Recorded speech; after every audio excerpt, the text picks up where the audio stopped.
Hello, how is everyone doing? Hello, welcome to another stream from Kairi. I'm not gonna say Atlantean Shaman Extraordinaire this time because I realized that my friend Danielle also says something to that effect, and I have no idea how both of us got the same idea. uh, I hate having to repeat my words. Thesaurus, where are you?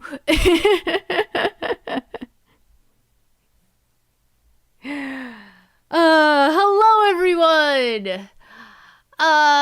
So yeah, today we're gonna do something a little bit different to answer your question. Emerald. Yes, I have. I can't really say any because, well, yeah, like Cyanic is saying. Yeah, I've already talked about that briefly. Hello PPA, hello new around, hello. Okay, I'm gonna name everyone. Hello Emerald, hello Cyanic, hello Zen, who can't be here today. I wish him the best. But yeah, no, I can say this. I can say this. Some voices that I did incidentals in a Disney movie. But that's it. That's it. Yeah, I'm not telling you what Disney movie it was. So yeah, and I've also voiced some other characters in this very obscure movie that is not very good. But yeah. So yeah, Sparking Zero. I don't know what that is, Cyanic, if you want to specify what that is. Um But yeah. Oh, sorry. Sorry. But yeah, those are my only two like professional voice roles. I also did some other stuff for like internet fan made parodies. I voiced in a bridge I voiced in like you guys remember a bridge series? I voiced in like I don't know, some 4. Some of them never really got much anywhere. Also, I was not using my name. So yeah, it's a new Dragon Ball game coming out. Oh, okay. Right. There was a Summer Games Fest thing. Right. The Mind Blown was for Disney, though. Nice. Yeah, like, to this day, I still don't really know how I got that. Like, I was much younger. And it's like, holy crap. I can talk to you about my my experience with it, though. Basically, I was super young, and I got to meet one of my voice acting idols, and I was super nervous. My dad was the one who went with me, by the way, because I was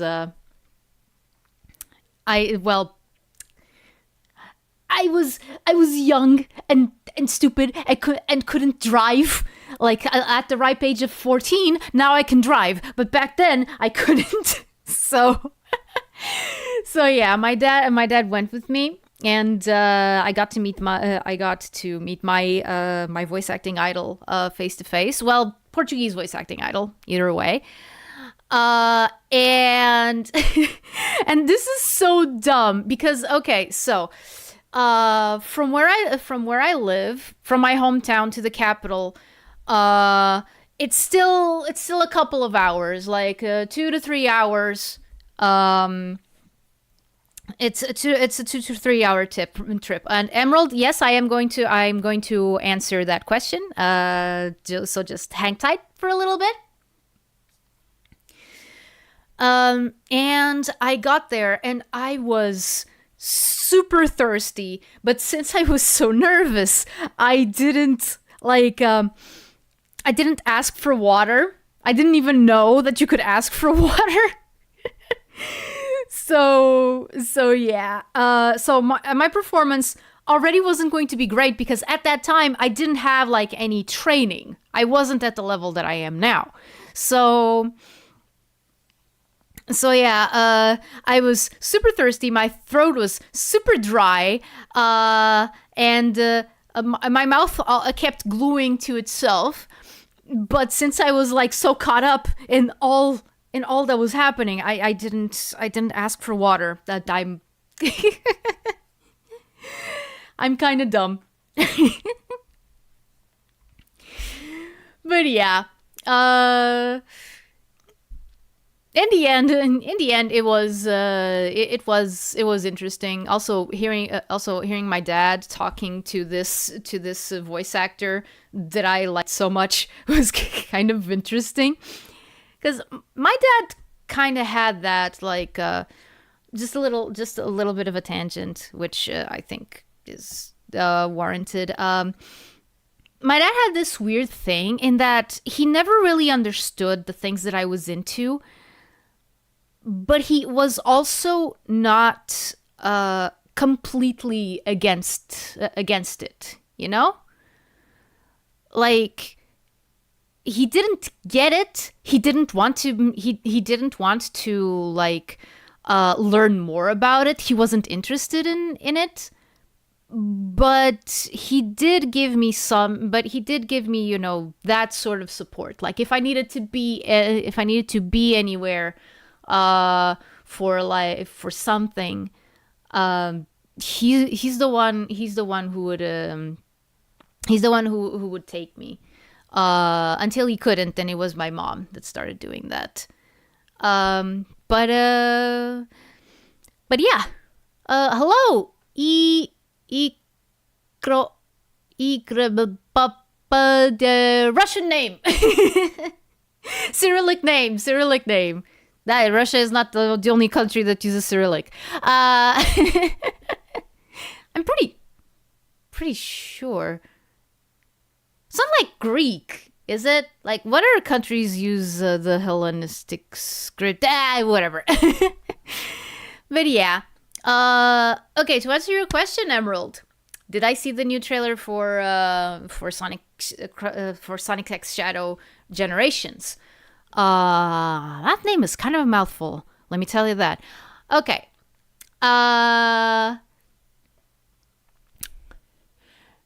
Yes, I did. I watched it like while I was having lunch, actually. So a few hours ago. And honestly, it's like this. I'm gonna come clean with one thing. I think I've mentioned before that I didn't dislike Shadow the Hedgehog, like, not by a long shot. Like, I do love Shadow the Hedgehog. I do like Shadow the Hedgehog a lot, which I think I've mentioned, but one of the things that I do like about it is Black Doom. I like Black Doom's character. I don't really know why. In fact, Shadow the Hedgehog, tangentially, is one of the reasons why I know a lot more about cults than I probably should. Also why I can't play Cult of the Lamb. But yeah, so knowing that he's going to be involved in some shape or form is I like that. Also, I like the angle. I kind of like this angle of characters and they started doing that with Shadow the Hedgehog, which is the whole thing of because of how he's made, because of his makeup, genetic makeup. Let's put it like that. Because of that, he's like there's a part of him that is always prone to Black Doom's control, basically. And and he can't really fight it. I mean, he can, but it's super hard. I kind of like when you have characters when you have characters that have that going on. I'm not one of them. Yeah, it does sound like it's more like DLC. What I'm hoping that they do is that they re-release the game like for the Switch or something. Like the full package, Sonic and Shadow or Generations, the whole thing, because I do want to play Sonic Generations. I'm not sure, like, I would probably prefer to play it like first on the PlayStation 3. But if the first time that I play is, with the whole shadow thing, I don't know. I do want to play the shadow part, and probably on stream too. But yeah. Oh yeah, Kingdom Valley. Yeah. Oh man, that's one of the things. Like, okay, so it's so funny to me that a lot of people are looking back on Sonic 06 and going like, oh, it wasn't that bad. And I'm like, look, the general concept might not be that bad, but you gotta admit, the game's freaking broken. The game doesn't work properly, okay?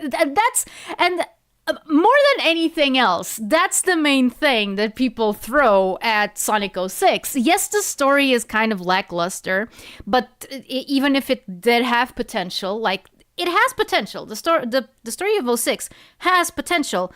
It just didn't achieve it. And without backup from, actually finished gameplay and collision detection. Yeah.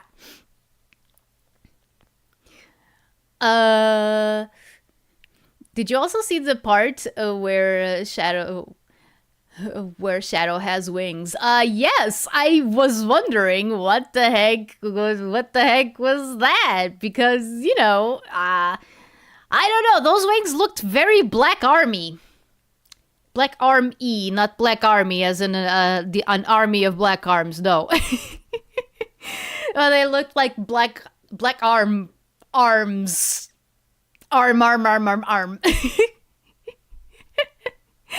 But yeah. I didn't like Generations enough to finish it, but the shadow content is tempting. Yeah, no, like, it's like this. Sonic Generations, to me, like, I just said that the story of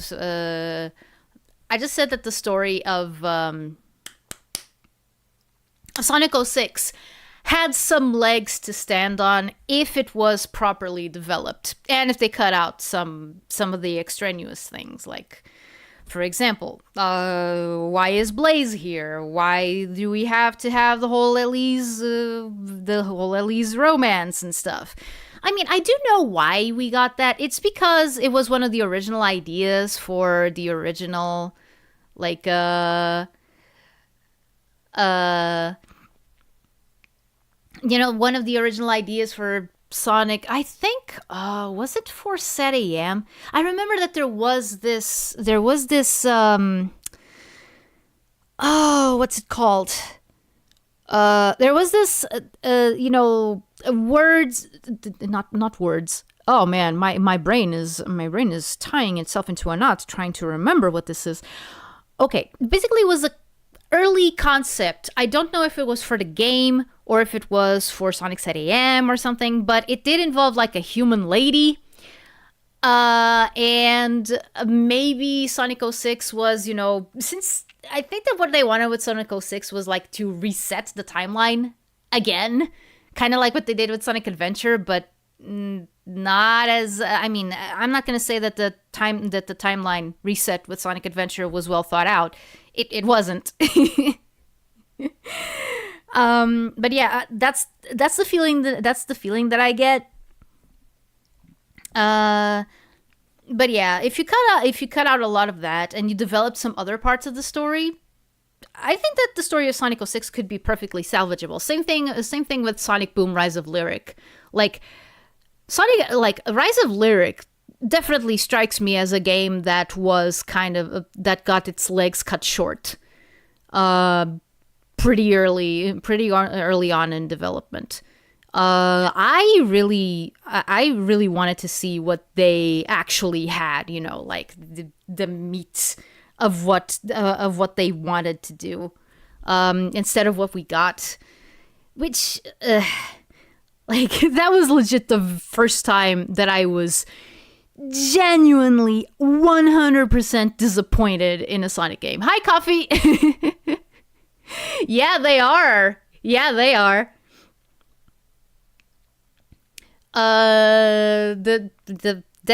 Definitely. I mean, I'm not really up to date with, you know, the whole Dragon Ball thing.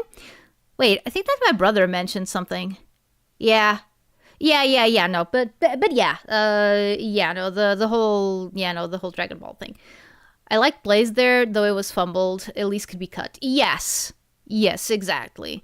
Like, or at least could be there, but not be as involved. You know, like you not having to carry her every time. Okay. Oh, 06 is in the race timeline, but it's canon and forces. Sparking Zero. Yes. Okay. Yeah. Sorry. Sorry. That and Xenoverse 2 is getting DLC again. Oh. Is Bulma going to be playable? I'm gonna guess not. Oh, man. Why haven't they put Bulma, like, I mean, in before maybe she is playable and I'm just talking out of my butt right now. But yeah, 06 is an erased timeline, but it's canon and forces. Yeah. Yeah, no. The 06 was just like, you know what I legit think happened? I think that the team was like, this is kind of a mess. How about we just retcon it right at the end so that nothing actually happened, or it happened but it didn't, you know, like, probably not, unfortunately. Yeah, Sparking will likely have less joke characters, but the last trailer did have Mr. Satan. Oh, right, I remember. Wait, I think that my brother was thinking the other day of, like, what if you did like a Mario Party with wait, no, not the same thing, but like, okay, if you did a Mario Party with with the Sonic, with not the Sonic X, with the Dragon Ball Z characters or the Dragon Ball characters in general, and he asked me for like suggestions for, oh wait, no, for DLC characters for DLC, right? And I said, okay, obviously that bunny guy that turned Bulma into a carrot, Puar, that one needs to be there. Oolong as well. Oolong needs to be a playable character. I was just joking around. But yeah. I'm honestly starting to think if I should derail the stream and instead of doing what I had thought out, if I should just do a Zatsu talking about Sonic and kind of Dragon Ball and stuff. I'm gonna I ship Kairi and Beerus. Oh man. I don't know. You think that he would like playing video games and watching movies and overanalyzing them? I know he likes food. I know he likes food. Maybe he would like cooking channels. I don't know. Or maybe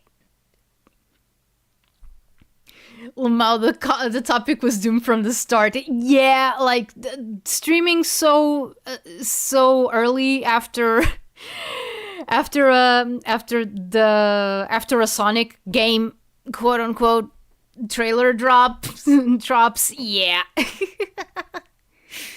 BT3 had some really silly characters like Pilaf, but I think they'll be going more serious with the quality level and all that. Okay. Yeah. Xenoverse getting DLC is also really surprising, though, since it predates the PS5, Xbox Series and S, and the Nintendo Switch. Oh, yeah. No, that is true. That is true. Wait a second. I just thought of something. Did they already say what platforms Sonic X Shadow Generations is gonna come out for? Because if it's only like PS5 and Xbox Series, I'm not gonna be able to play. I mean, it's probably also gonna come out on PC, but I would rather have it for console. So yeah. Okay. Okay, you know what I'm probably gonna do? It's on Steam. Okay. Oh wait, it's already up for pre-order? Huh, let me check. Real quick, like. Really quick.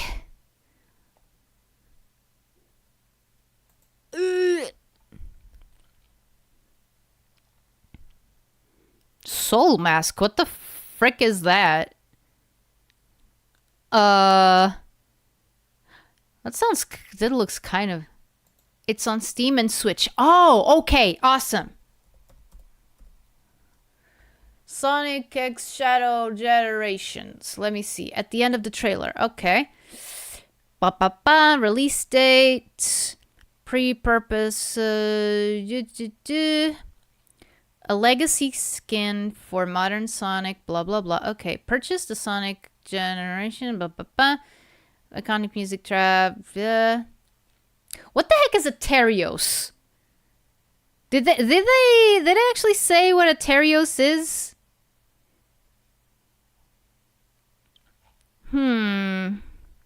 Play as Shadow in a brand new story campaign featuring never-before-seen abilities that prove why he's known as the ultimate life form. Speed through iconic stages from Shadow's history, discover hidden secrets in an expansive hub world, and unlock new powers to take on Black Doom and save the world. Oh, Beta Shadow. Wow. Comments say it's Beta Shadow becoming a character. Didn't we already have the Bio Lizard though? Seems like something you would know, honestly. I'm gonna be honest. It is a shame, and I definitely need to do my reps on that. There is one game that I am very familiar with all the iterations that it had before it eventually got canceled from the Sonic franchise, I mean. But that's kind of the extent to what I know about like prototype versions of Sonic games. Honestly, that is something that I still need to do more research on. But yeah, the game that I knew the best, what went on behind the scenes before it got canceled, was Sonic Extreme. And Sonic Extreme had some pretty interesting ideas for its concepts. Like, there are a lot of like beta versions that I don't know what the story was that they were thinking, but like, and just 90s, mid 90s Sonic in general is just, it's a trip. I can't really tell if it's good or not, but it's definitely very, very very interesting. Not like the BioLizard concept art shadow. Yeah, okay. Okay, I got that. You told me about Metal Sonic being scrapped from 06 a few streams ago. I did? Interesting. I really need to do more research on prototype versions of Sonic games, because it is indeed something that I haven't delved into yet. And I definitely should. Like, that kind of stuff is my jam. Like, finding out where the things come from and why things be the way they be. Like, I can tell you right now, one of the things that I wanted to see if I could do, like, if I only make, like, one video, and I mean, like, an actual video, it's going to be about, well, Atlantis the Lost Empire, the Disney movie. And part of it was very much inspired by the things that I learned about Atlantis the Lost Empire through not only the concept art, but like the making of, featurettes and all of that. And I think that it's going to be interesting. I just don't know when I'm gonna actually have time to sit down and write that and then like edit it. But yeah. But yeah, I do think I do think I remember that, like, vaguely, but yeah. So yeah. But all of this doesn't tell me, like, the best of both worlds remastered, spin dash through a greatest hits collection of past meets present in Sonic Generations, when Dr. Eggman teams up with his past self.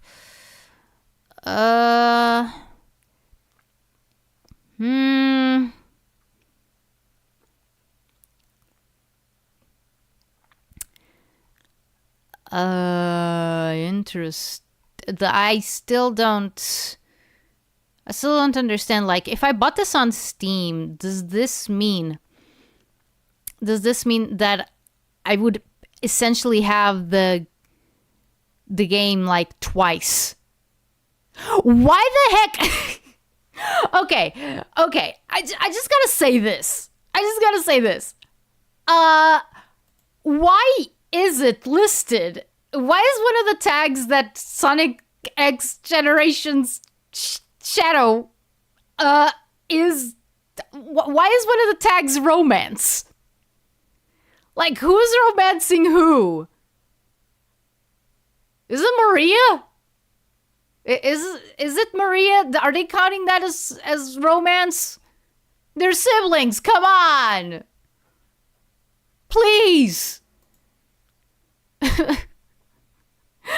What?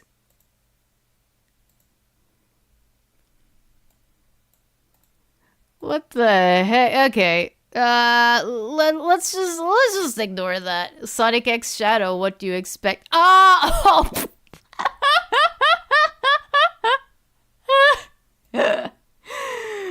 Right. At least Cross Sonic Part 2, yeah. Someone's probably looking for art and not the game. Probably. It's the only It's the only thing. It's the only thing that I can think of. Yeah, it is. It's like that. You were around. Oh man. Yes, romance. Oh, so much. Nah, it's actually between like Eggman and his previous and his previous life. The two Eggmans. Oh man. Okay. Uh I'm gonna try to do a little bit of what I actually said the game. The game, no. Not the game. This is not a game. This is not a game. Speaking of which, yesterday I learned this happened before. When Sonic X came out, people would supposedly search for scenes with Sonic X Shadow. They never learn, do they? Maybe they'll sort out how many Eggman Negas there are. See, on one hand, I would like them to do that. To like to wrap that up. But on the other, they don't seem too keen on using Eggman Nega anymore.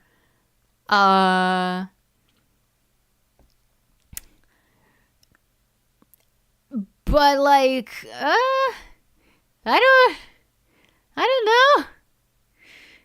I never liked Eggman Nega. I just gotta be honest. Hi, Hosam. How are ya?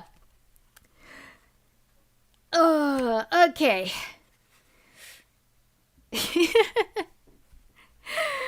Okay.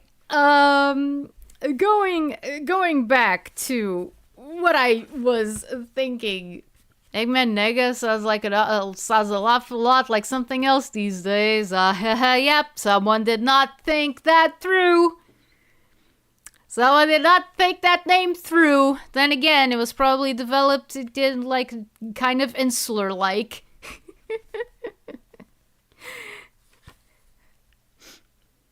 Okay. So, what I'm gonna do today, and what the stream was supposed to be about, there's nothing stopping me from going back to the Zatsu later, because I honestly don't know how long I'm gonna keep this up, especially because the thing that I chose is a little bit tough.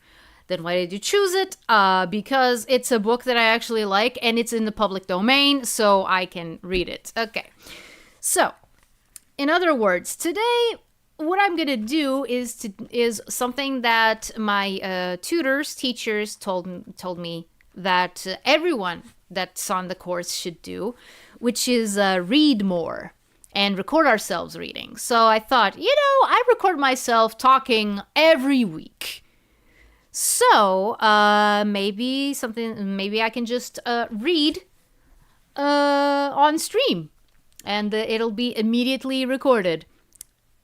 So yeah. Now, there's a little bit of a catch for this. Since the voice acting course that I am doing is in Portuguese, I am going to read in Portuguese. I hope that's not detrimental to anyone. I know that I know that most people are not gonna understand just what the heck am I saying.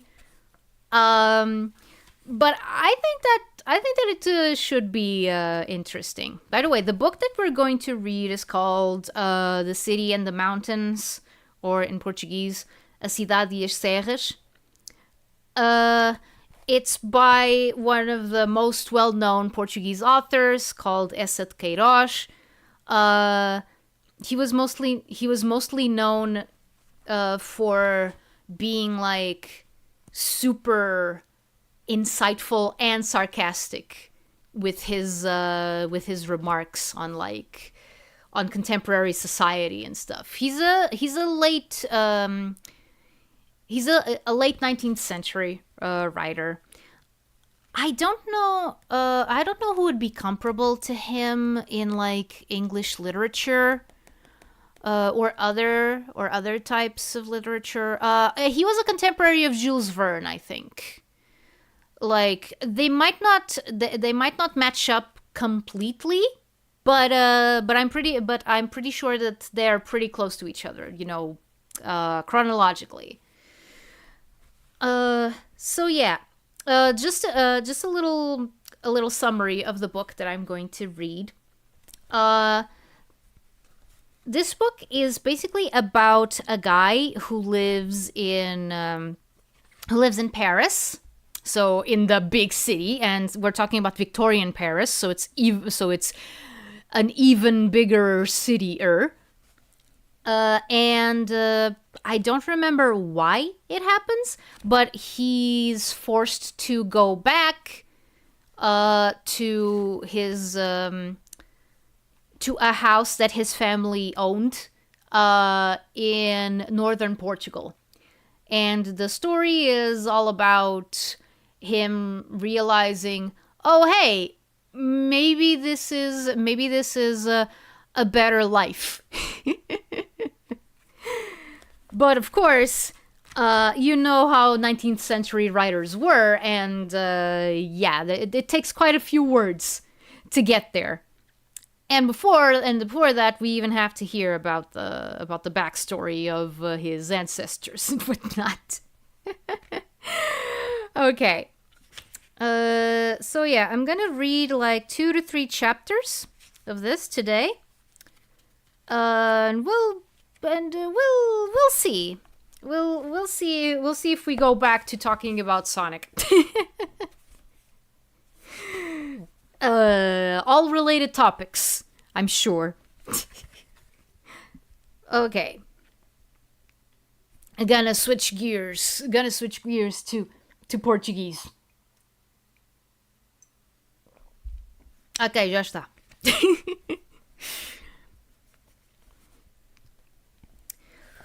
O meu amigo Jacinto nasceu num palácio com 109 contos de renda em terras de semeadura, de vinhedo e de cortiça e de olival. No Alentejo, pela Extremadura, através das duas beiras, densas sebes ondulando por colina em vale, muros altos de boa pedra, ribeiras, estradas, delimitavam os campos desta velha família agrícola que já entulhava grão e plantava cepa em tempos de El-Rei Dom Dinis. A sua quinta e casa senhorial de Tormes, no Baixo Douro, cobriam uma serra. Entre o Tua e o Tinhela, por... I did say I was gonna stutter. Entre o Tua e o Tinhela, por 5 fartas léguas, todo o torrão lhe pagava foro. E cerrados pinheirais seus...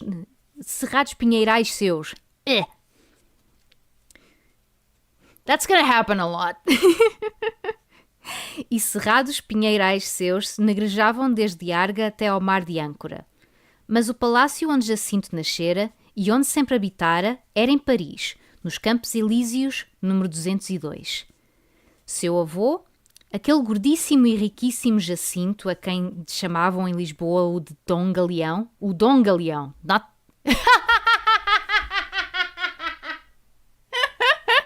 Is Kairi possessed? Maybe I have summoned the spirit of famous Portuguese writer Essa de Queiroz to come and say, hello, I want you to read my book and I want you to read it in my own language.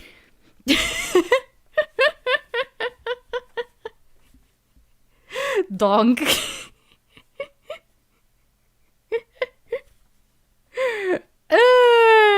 Okay.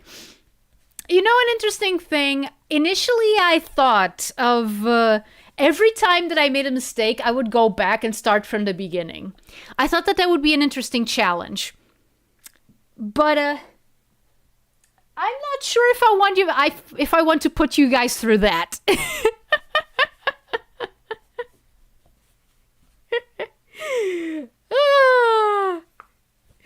Yes, indeed, I am possessed by a narrator. Oh my god. Okay. Dong ding. Ding ding dong. Dong dong dong. Seu avô, aquele gordíssimo e riquíssimo Jacinto a quem chamavam em Lisboa o Dom Galeão, descendo uma tarde pela travessa da Trabuqueta, rente um muro de quintal que uma parreira toldava, escorregou numa casca de laranja e desabou no lajedo. Da portinha da horta saía nesse momento um homem moreno, escanhoado, de grosso casaco de beitão verde e botas altas de picador, que, galhofando e com uma força fácil, levantou o enorme Jacinto, até lhe apanhou a bengala de castão de ouro que rolara para o lixo. Depois, demorando nele os olhos pestanudos e pretos, Ó Jacinto, Galeão, que andas tu aqui a estas horas a rebolar pelas pedras? E Jacinto, aturdido e deslumbrado, reconheceu o senhor infante Dom Miguel. That sounded very bad. E Jacinto, aturdido e deslumbrado, reconheceu o senhor infante Dom Miguel. Slightly better. Desde essa tarde amou aquele bom infante como nunca amara. Apesar de tão guloso o seu ventre e apesar de tão devoto o seu Deus. What kind of sentence is that? Okay. Na sala nobre da sua casa, à Pampulha, pendurou sobre os damascos o retrato do seu Salvador, enfeitado de palmitos como um retábulo, e por baixo a bengala que as magnânimas mãos reais tinham erguido do lixo. Enquanto o adorável desejado infante penou no desterro de Viena, o barrigudo senhor corria, sacudido na sua sege amarela do botequim do Zé Maria em Belém à botica do Plácido dos Algibebes. Algibebes?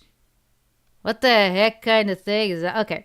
A gemer as saudades do anjinho, a tramar o regresso... A gemer as saudades do anjinho, a tramar o regresso do anjinho. No dia, entre todos bendito, em que a pérola apareceu à barra como Messias, engrinaldou a Pampulha... Yeah, I don't understand. What kind of sentence is that? I think that's noun sentence. Probably. Oh no, the kitten went to the bathroom. It stinks. Ah. Hi Luna, how are you? Uh-oh. Yeah? You wanna read? You wanna read with me? Meow. Ok. Going on. No dia entre todos bendito, em que a pérola apareceu à barra com o Messias, engrinaldou a Pampulha, ergueu no carneiro um monumento de papelão e lona onde Dom Miguel, tornado São Miguel, branco, de auréola e asas de arcanjo, furava de cima do seu corcel de alter o lagrão...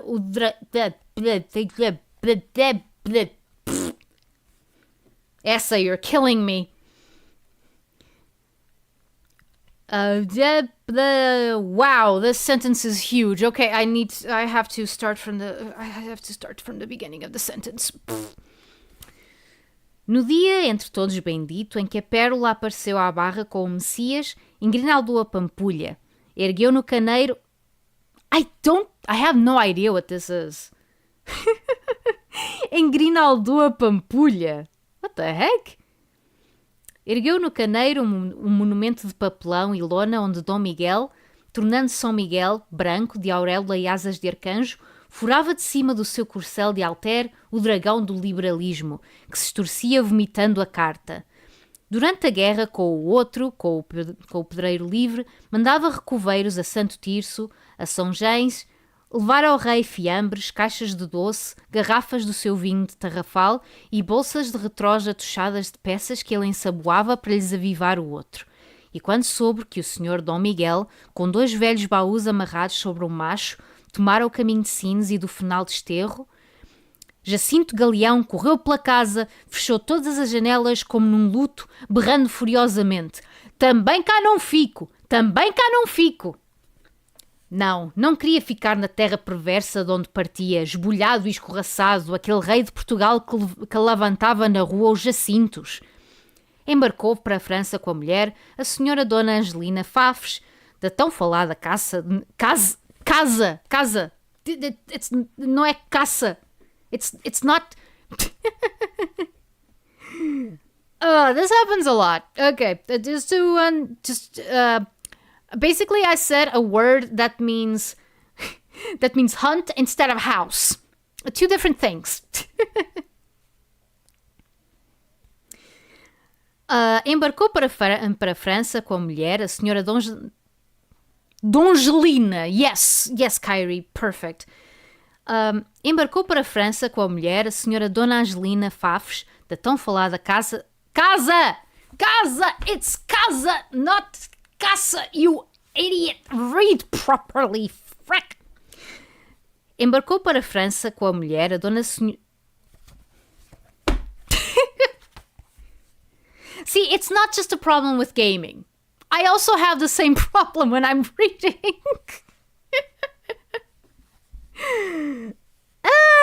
Ok. Embarcou para a França com a mulher, a senhora Dona Angelina Fafes,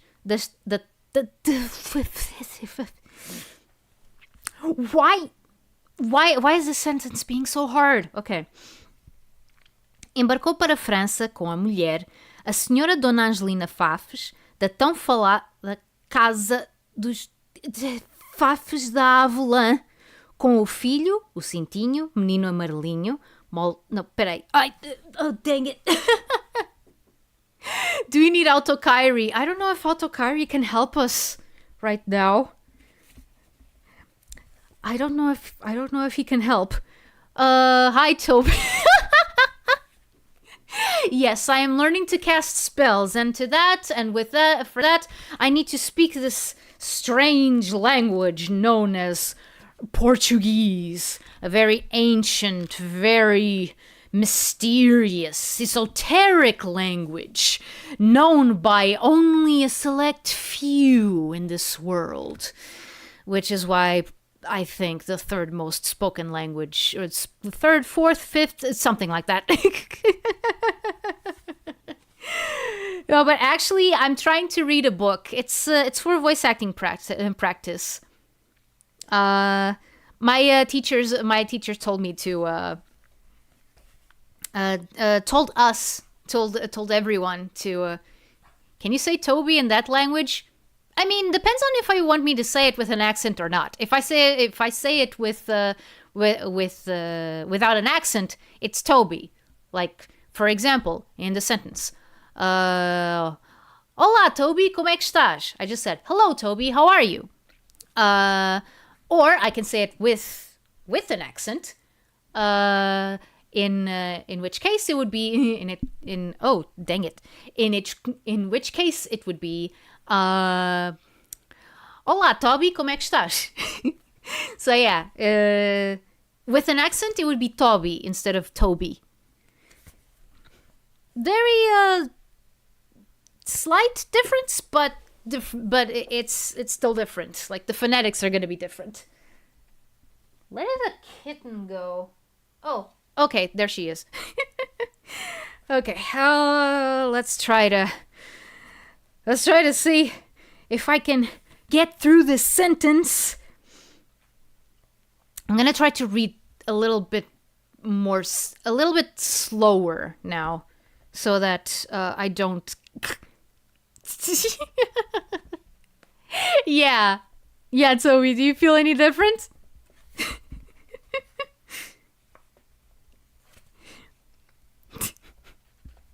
In the meantime, I'll go on.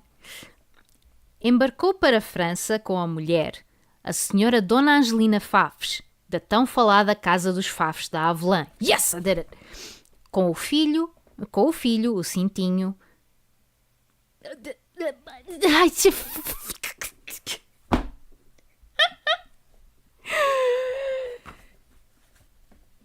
Immediately, okay.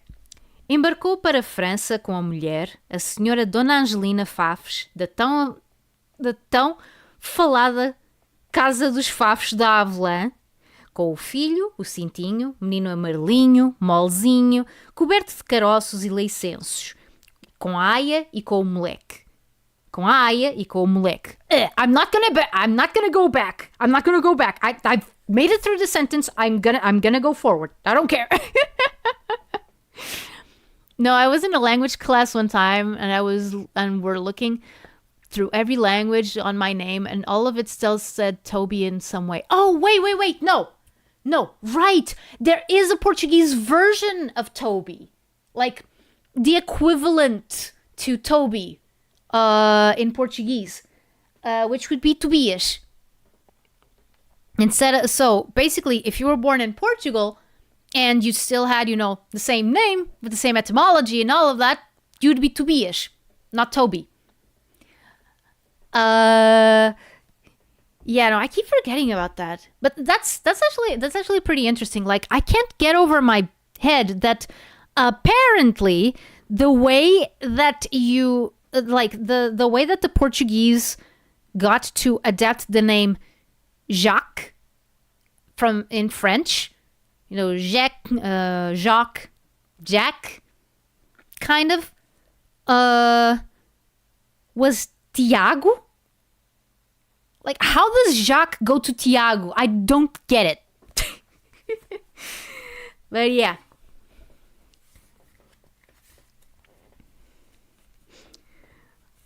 Ok. Nas costas da Cantábria, o paquete encontrou tão rijos mares que a senhora Dona Angelina, esguedelhada, de joelhos na enxerga do beliche, prometeu ao senhor dos Passos de Alcântara uma coroa de espinhos de ouro com as gotas de sangue em rubis do Pegu. Ok. Do Pegu. From Pegu. Ok.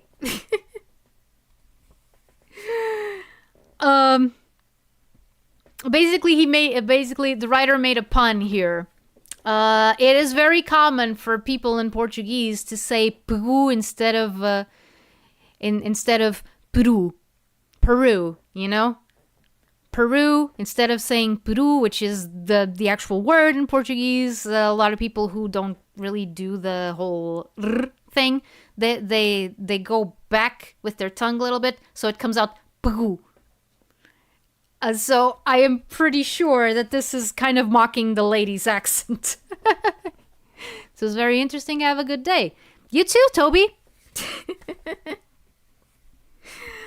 Ok. Em Baiona, onde arribaram, Cintinho teve ictrícia. Na estrada de Orleães, numa noite agreste, o eixo da Berlinda em que jornadeavam. Dang it. Ok. Hi, Frank. Hi, Kairi. Glad I could catch you live, even if only for a bit. Sounding good so far. Thank you. Thank you. It's not going as well as I would like because, I stutter a lot. Glad I didn't do that challenge, but I might one day. I might do that challenge one day. You mess up, you go back straight to the beginning. Let's see. Na estrada de Orleães, numa noite agreste, o eixo da Berlinda em que jornadeavam partiu, e o nédio senhor, a delicada senhora da casa da Avelã, o menino... Não, this is an enumeration. Ok. Bem, na estrada de Orleães, numa noite agreste, o eixo da Berlinda em que jornadeavam partiu, e o nédio senhor, a delicada senhora da casa da Avelã, o menino, marcharam 3 horas na chuva e na lama do exílio até uma aldeia, onde, depois de baterem como mendigos a portas mudas, dormiram nos bancos de uma taberna. No Hotel dos Santos Padres, em Paris, sofreram os terrores de um fogo que rebentara na cavalariça, sob o quarto de Dom Galeão, e o digno fidalgo, rebolando pelas escadas em camisa até ao pátio, enterrou o pé numa lasca de vidro. Então ergueu amargamente ao céu o punho cabeludo e rugiu: "Irra! É demais!" Gotta start somewhere. Yep. This is just to help me read and see if I can get things like in one go, because some context, and I think that this is a good place to pause for a little bit. Some context. Okay, so when you're dubbing here in Atlantical,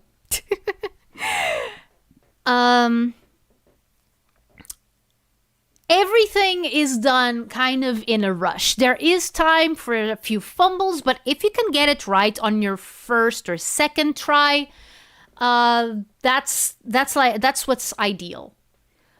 So basically, your reading comprehension needs to be like in top shape, especially since as you're dubbing, you're also hearing the original in your headphones. And you have to time your line read to what's on the screen. So there's a lot going on at the same time when you're dubbing.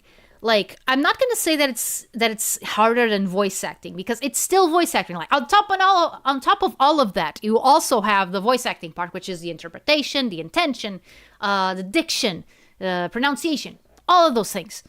So yeah. It is quite a bit of, well, not work, but yeah. No, it's a lot. It's a lot of different muscles that you have to train in order to do it properly. Okay. Logo nessa semana, sem escolher, Jacinto Galeão comprou a um príncipe polaco que, depois da tomada de Varsóvia, se metera à fraude cartucho daquele palacete dos Campos Elíseos número 202. E sob o pesado ouro dos seus estuques, entre as suas ramalhudas sedas se escon... I didn't understand where the sentence was going. Okay. E sob o pesado ouro dos seus estuques, entre as suas ramalhudas sedas, se enconchou. Dang it. Okay, let me try again. E sob o pesado ouro dos seus estuques, entre as suas ramalhudas sedas, se esconchou, descansando de tantas agitações numa vida de pachorra e de boa mesa, com alguns companheiros de imigração. O desembargador... that wasn't a period. Dang it. I'm just gonna start from the parenthesis. O desembargador... Where did I pull that S from? Okay. O desembargador Nuno Velho, o conde de Rabacena... There was an enumeration. That's something that my teachers... the teacher who taught us, like, voiceover, like, documentary voiceover and audiobook voiceover... He emphasized a lot that you have to make sure that your enumerations are readable as enumerations from your tone. So yeah, no, that needs to be a bit clearer. O desembargador Nuno Velho, o conde de Rabacena, outros menores, até que morreu de indigestão de uma lampreia de escabés que lhe mandara o seu procurador em Montemor. Os amigos pensavam que a senhora Dona Angelina Favos voltaria ao reino, mas a boa senhora temia a jornada, os mares, as caleças que racham, e não se queria separar do seu confessor nem do seu médico, que tão bem lhe compreendiam os escrúpulos e a alma. Asma, it's asthma, it's not soul. Oh my God. Amazing. E não se queria separar do seu confessor nem do seu médico, que tão bem lhe compreendiam os escrúpulos e a asma. Eu, por mim, aqui fico no 202, declarara ela, ainda que me faz falta a boa alga... Eu, por mim, aqui fico no 202, declarara ela, ainda que me faz falta a boa água de alcoolena, o cintinho esse em crescendo que decida. O cintinho crescera. Era um moço mais esguio e lívido que um sírio, de longos cabelos escorredios, narigudo, silencioso, encafuado em roupas pretas muito largas e bambas. De noite, sem dormir, por causa da tosse e de sufocações, errava em camisa com uma lamparina através do 202, e os criados na copa sempre lhe chamavam a sombra. Nessa sua mudez e indecisão de sombra surdira, ao fim do... Surdira? Is that a synonym for surging or to like the showing up? Bleh. Nessa sua mudez e indecisão de sombra surdira ao fim do luto do papá, o gosto muito vivo de tornear madeiras ao torno. Depois, mais tarde, com a melada flor dos seus 20 anos, brotou nele outro sentimento, de desejo e de pasmo pela filha do desembargador velho, uma menina redondinha como uma rola, educada num convento de Paris e tão habilidosa que esmaltava, dourava, consertava relógios e fabricava chapéus de feltro. No outono de 1851, quando já se desfolhavam os castanheiros dos Campos Elíseos, o cintinho cuspilhou sangue. O médico acarinhando o queixo e com uma ruga séria na testa imensa, aconselhou que o menino abalasse para o Golfo Juan? Whatever he's on, I want some. This is your brain on 19th century Portuguese literature. Actually, this isn't even one of the most famous books. It's just the one that I like the most.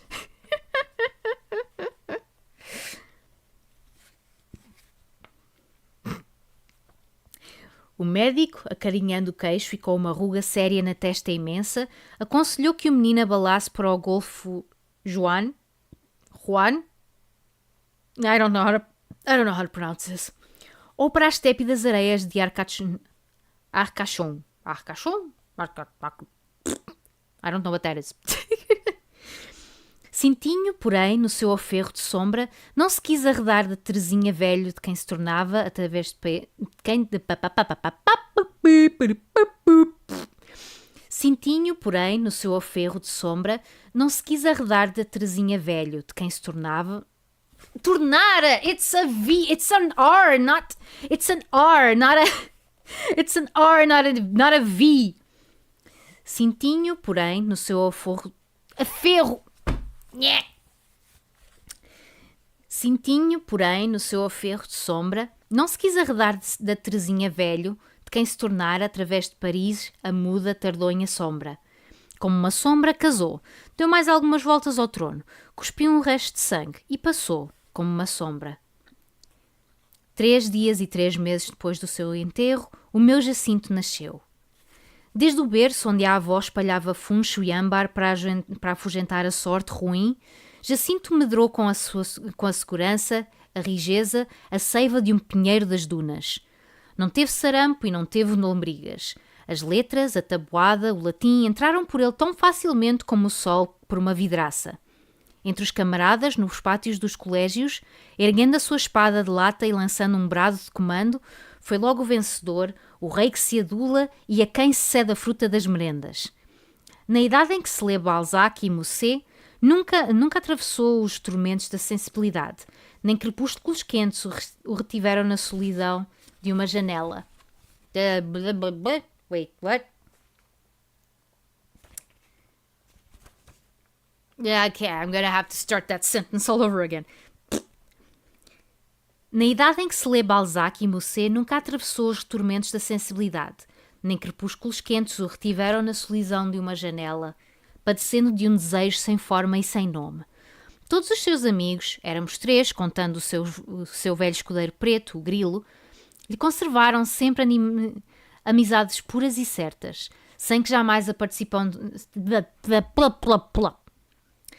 Todos os seus amigos, éramos 3, contando o seu velho escudeiro preto, o Grilo, lhe conservaram sempre amizades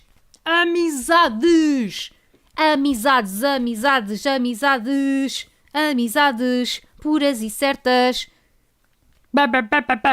Todos os seus amigos, éramos 3, contando o seu velho escudeiro preto, o Grilo, lhe conservaram sempre amizades puras e certas, sem que jamais a participação do seu luxo as avivasse ou forem desanimadas pelas evidências. I almost got done with this sentence and there was like one word left. Dang it. Ok. Todos os seus amigos, éramos 3, contando o seu escudeiro, o seu velho escudeiro. Dang it. Ok.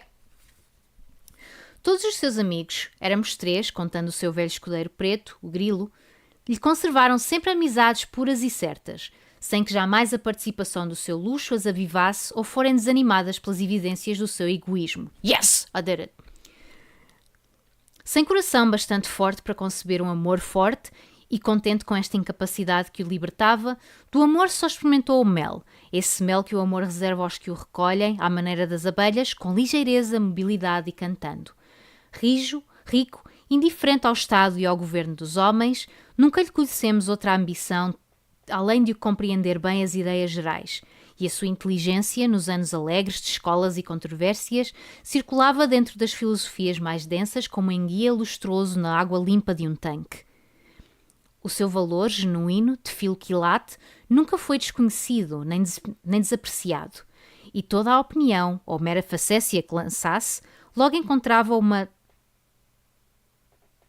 Dang it! I could have gone on. I could have gone on, but no, I had to. I'm gonna break up over here and.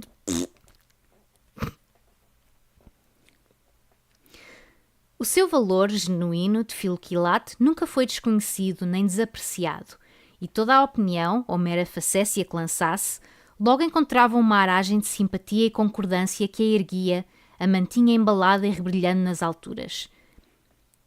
Era servido pelas coisas com docilidade e carinho, e não recordo que jamais lhe estalasse.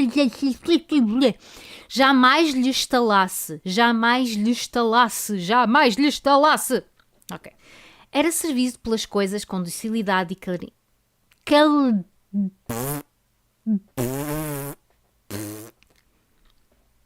Era servido pelas coisas com docilidade e carinho, e não recordo que jamais lhe estalasse um botão da camisa, ou que um papel maliciosamente se escondesse dos seus olhos, ou que ante a sua vivacidade e pressa uma gaveta pérfida emperrasse. Quando um dia, rindo com descrido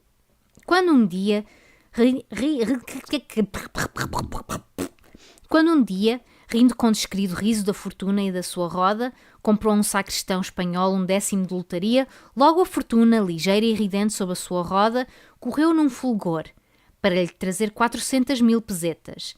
E no céu as nuvens, pejadas e lentas, se avistavam Jacinto sem guarda-chuva, retinham com reverência as suas águas até que ele passasse. Ah!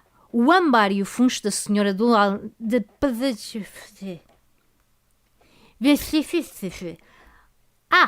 o âmbar e o funcho do senhora Dona Angelina... Senhora Dona Angelina.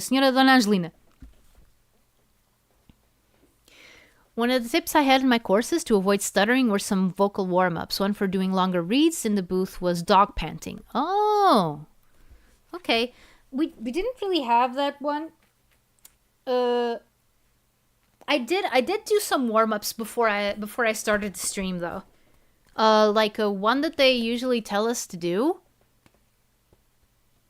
Pre-reading the line in my head before reading it out loud worked a bit for me as well. Yeah. What I'm trying to do is just, going through the text. And I'm pretty sure that by the time that I get to, like, I don't know if I'm gonna read everything. Are you trolling?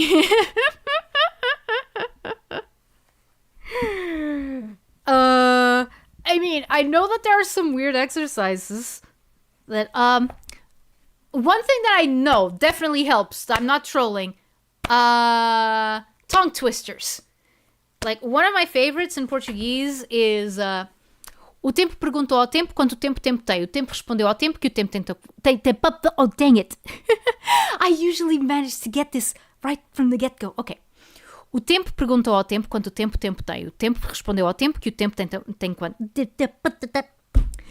O tempo perguntou ao tempo quanto tempo tem. O tempo respondeu ao tempo que o tempo tem quanto o tempo tem. There you go. No genuine help. Yeah, no, I figured. No worries, Frank. No worries, Cyanic. Ok. O âmbar e o funcho da senhora Dona Angelina tinham escorraçado do seu destino, bem triunfalmente e para sempre, a sorte ruim. A amorável avó, que eu conhecia obesa, com barba, costumava citar um soneto natalício do desembargador Nunes Velho, contendo um verso de boa lição. Sabeis, senhora, que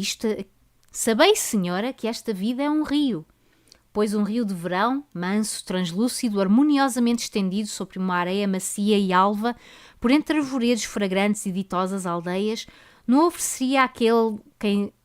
Dang it! Blah. Pois um rio de verão, manso, translúcido, harmoniosamente estendido sobre uma areia macia e alva, por entre arvoredos fragrantes e ditosas aldeias, não oferecia àquele que o descesse num barco de cedro bem toldado e bem almofadado, com frutas e champanhe a refrescar em gelo, um anjo governado ao leme, outros anjos puxando à sirga, mais segurança e doçura do que a vida oferecia ao meu amigo Jacinto. Por isso nós lhe chamávamos o príncipe da grã ventura. Jacinto e eu, José Fernandes, ambos nos encontramos Jacinto e eu, José Fernandes, ambos nos encontramos e acamaradamos. Jacinto e eu, José Fernandes, ambos nos encontramos e acamaradamos em Paris, nas escolas do bairro Latino, para onde me mandara meu bom tio Afonso Fernandes Lorena de Oh my God, whoa! This guy had a long name. Afonso Fernandes Lorena de Noronha e Sande. Afonso Fernandes Lorena de Noronha e Sande. Para onde me mandara meu bom tio Afonso Fernandes de Lorena... Não. Dang it! Ok. Para onde me mandara meu bom tio Afonso Fernandes Lorena de Noronha e Sande, quando aqueles malvados me riscaram da universidade por eu ter esborrachado numa tarde de procissão, na Sofia, a cara sórida... Dang it. Ok. Once more. Para onde me mandara meu bom tio Afonso Fernandes Lorena, it's Lorena, it's not Lorenda. Okay. By the way, don't worry about me kind of going a little bit, I can't do this. It's but I kind of do that. I do that to blow off steam. It's not like I'm actually angry. Okay. What is it? Meow. Yeah. Yeah. Oi.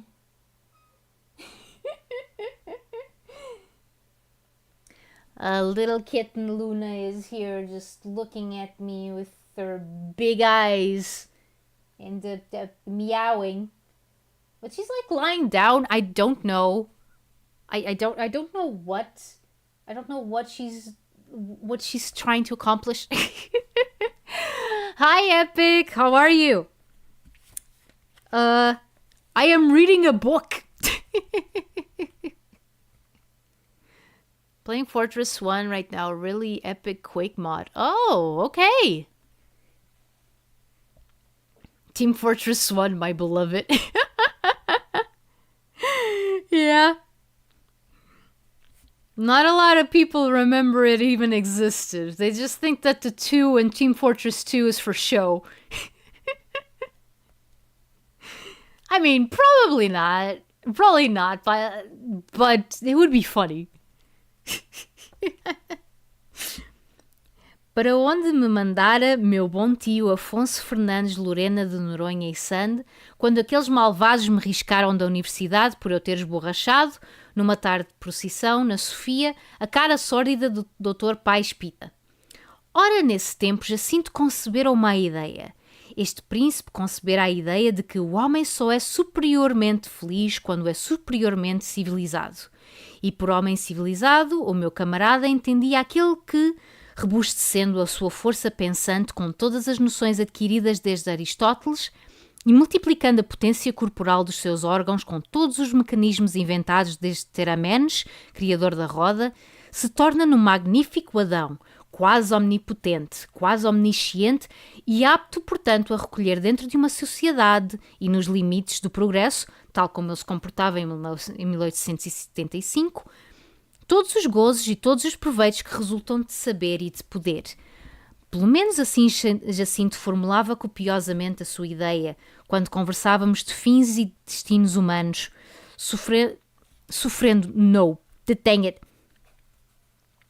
sorvendo, it's not sofrendo. By the way, Epic, I'm reading in Portuguese. Trying to process what the book is saying. When I get to the end of this chapter, I'll make a summary. I'll make a summary of what I just read, so that you guys are not completely 100% in the dark.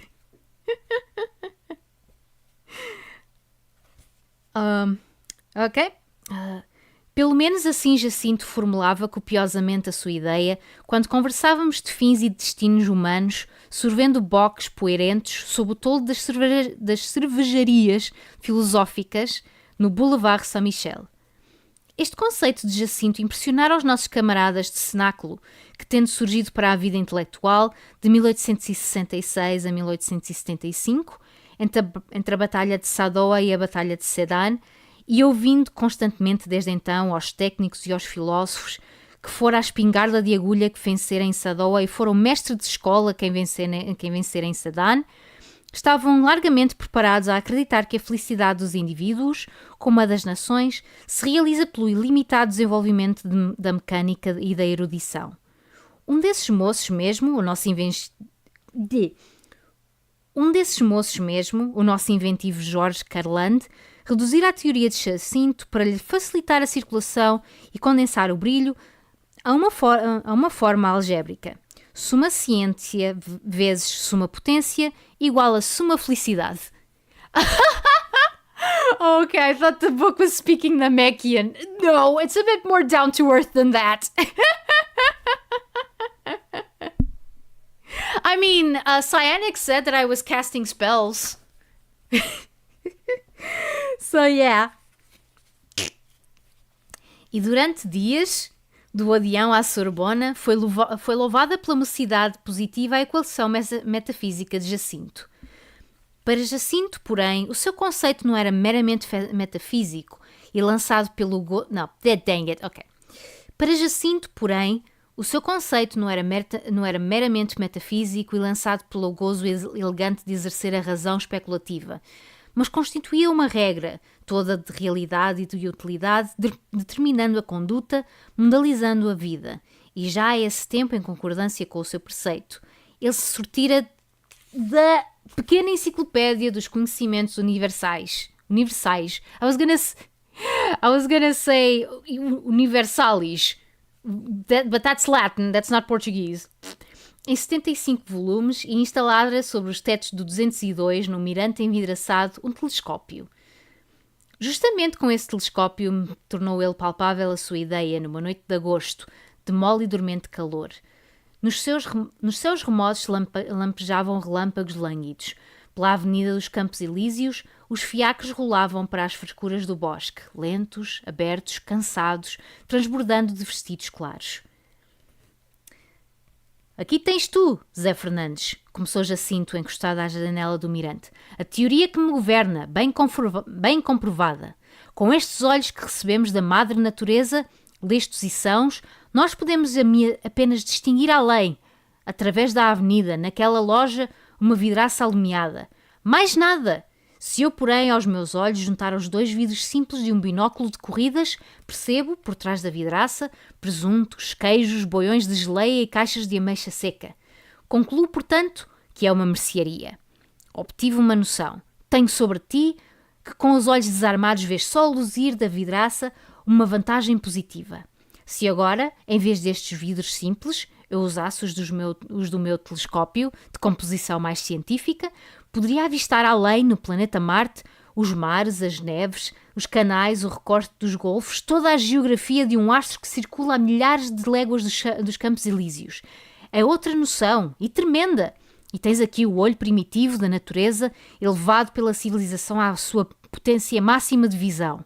E desde já, pelo lado do olho, portanto eu, civilizado, sou mais feliz que o incivilizado, porque descubro realidades do universo que ele não suspeita e de que está privado.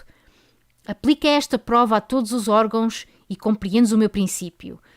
Quanto à inteligência e à felicidade que dela se tira pela incansável acumulação das noções, só te peço que compares Renan e o grilo. Claro é, portanto, que nos devemos cercar de civilização nas máximas... Dang it! Claro é, portanto, que nos devemos cercar de civilização nas máximas proporções para gozar nas máximas proporções a vantagem de viver.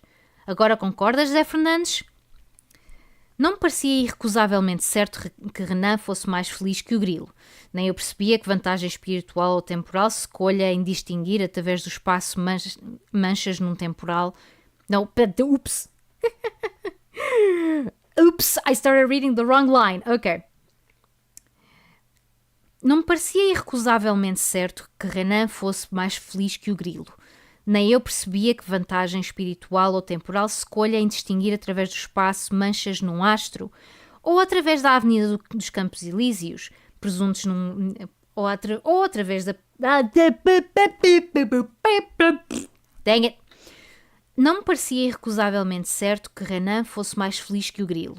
Nem eu percebia que vantagem espiritual ou temporal se colhia em distinguir através do espaço manchas num astro, ou através da Avenida dos Campos Elíseos, presuntos numa vidraça. Mas concordei, porque sou bom, e nunca desalojarei um espírito do conceito onde ele encontra segurança, disciplina... Dang it!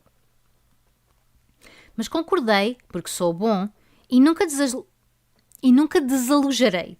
Desalojarei! Mas concordei, porque sou bom, e nunca desalojarei um espírito do conceito onde ele encontra segurança, disciplina e motivo de energia.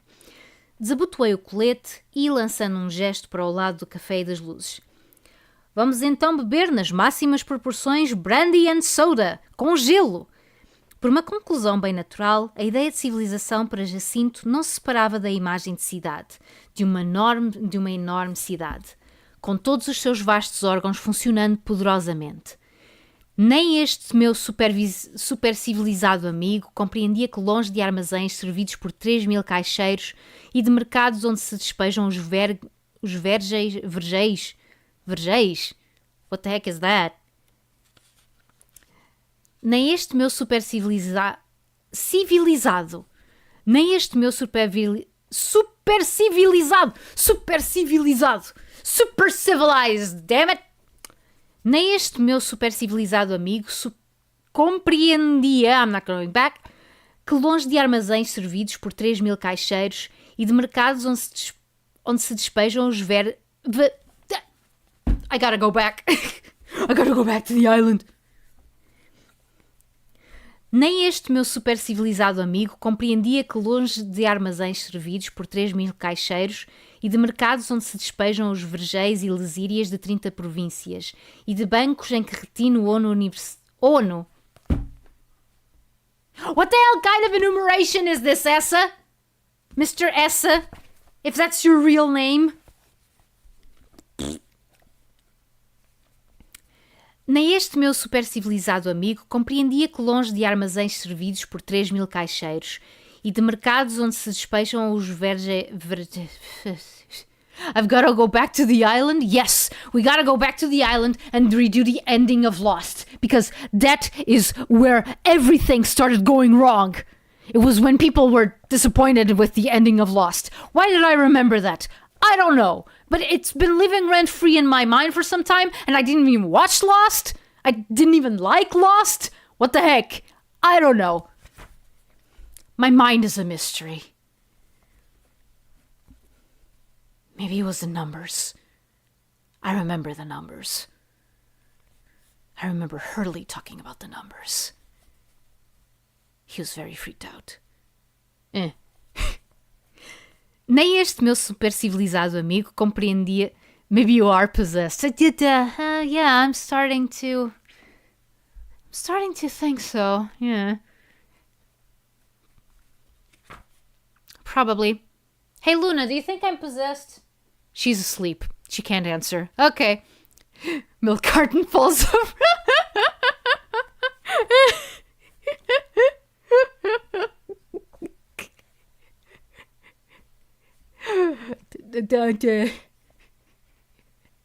Are we gonna cry about it? We shouldn't.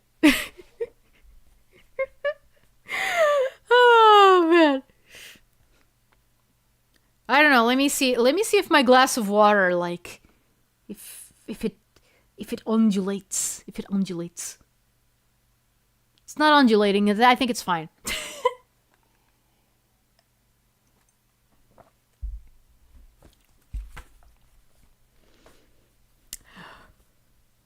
Okay. Nem este meu super civilizado. Maybe Luna is dream projecting into you. She was born in March of this year. How does she know about Lost?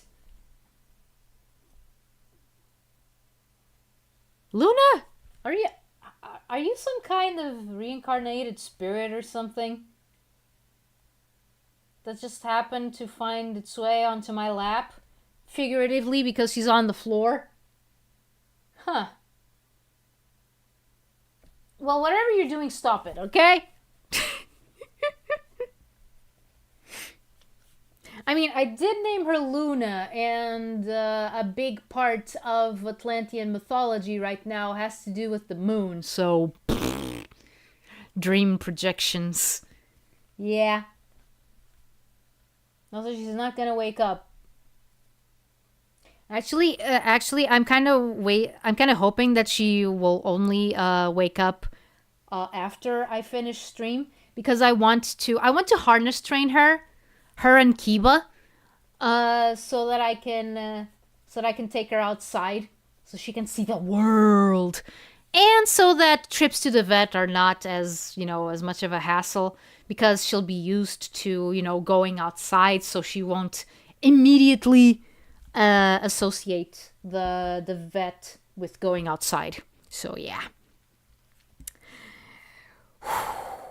Take I don't know how much. Let's go.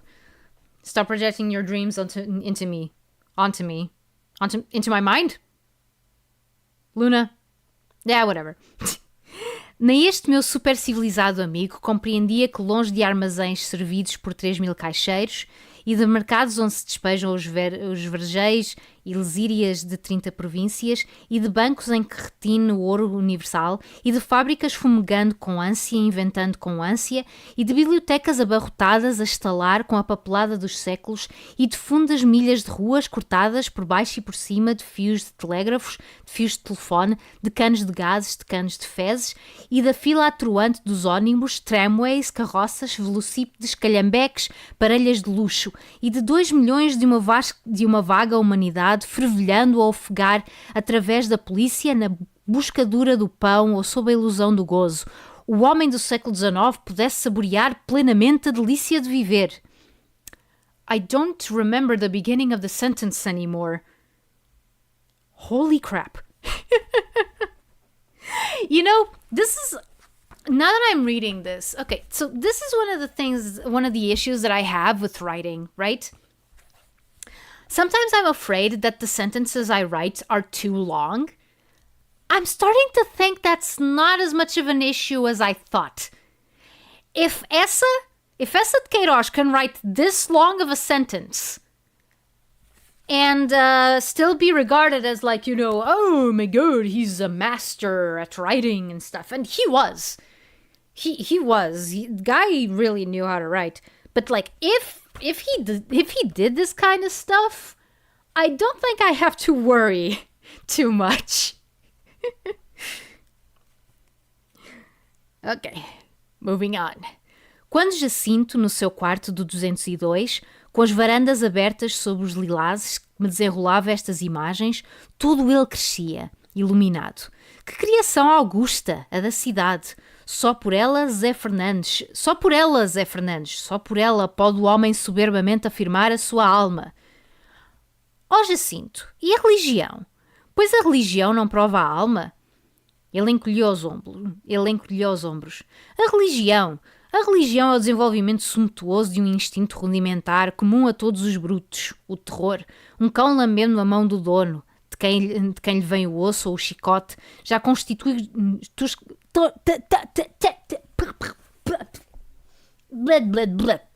Ok. Um cão lambendo a mão do dono, de quem lhe vem o osso ou o chicote, já constitui toscamente um devoto, o consciente devoto prostrado em rezas ante o Deus que distribui o céu ou o inferno. Mas o telefone, o fonógrafo... Aí tens tu, o fonógrafo. Só o fonógrafo, Zé Fernandes, me faz verdadeiramente sentir a minha superioridade de ser pensante e me separa do bicho. Acredita, não há senão a cidade, Zé Fernandes. Não há senão a cidade. E depois acrescentava, E depois, acrescentava, só a cidade lhe dava a sensação tão necessária à vida como o calor da solidariedade humana. E no ano 202, quando considerava em redor... No ano... Dang it! Thanks, Frank! E depois... Oh, wait, no. I already read this one. E no 202, quando considerava em redor, nas densas massas do casario de Paris, 2 milhões de seres arquejando na obra da civilização para manter na natureza o domínio dos jacintos, sentiam um sossego, um conchego, só comparáveis ao do peregrino. Dang it! Ok. E no 202, quando considerava em redor, nas densas massas do casario de Paris, 2 milhões de seres arquejando na obra da civilização para manter na natureza o domínio dos jacintos, sentiam um sossego, um conchego, só comparáveis ao do peregrino que, ao atravessar o deserto, se ergue no seu dromedário e avista a longa fila da caravana marchando, cheia de lumes e de armas. Eu murmurava, impressionado. Caramba! Ao contrário, no campo, entre a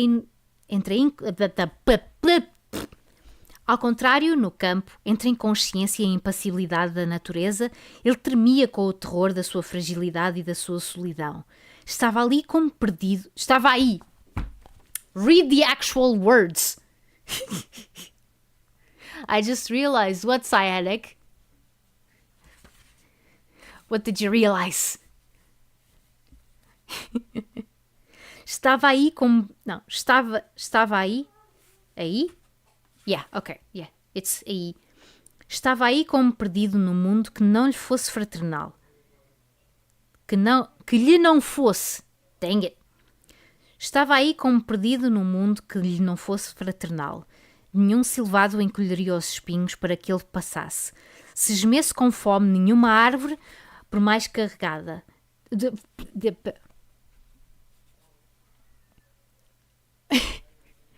The shaman roll, the headband, and the cuffs on your hair. You must be ticklish. Why? Huh? Ticklish? As in I get tickles? Or is that you type it out while I try to see if I can. Where was I?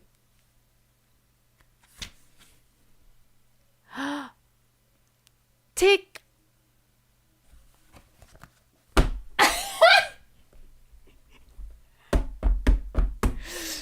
Yeah.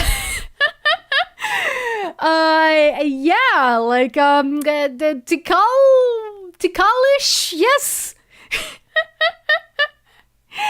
Yes, indeed, I am. It was one of my inspirations. You know, inspirations like after I played Sonic Adventure 2, and Sonic Adventure 2, because I had a Adventure 2 battle and there was a 2-player mode and I played as Tikal a lot. Yeah. Yeah, after yes, I am indeed quite like this echidna person. Yes. Got him. Yep. I was got it indeed.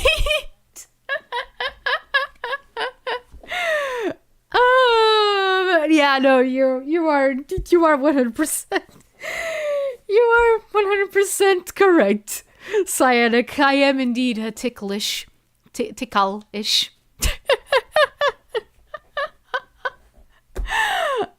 Oh man, that was brilliant. That was brilliant, dude.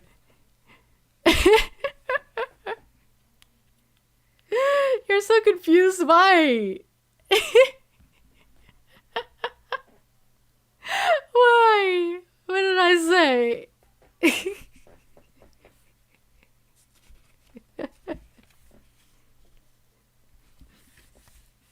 Okay, then I'll go on while you type. Okay.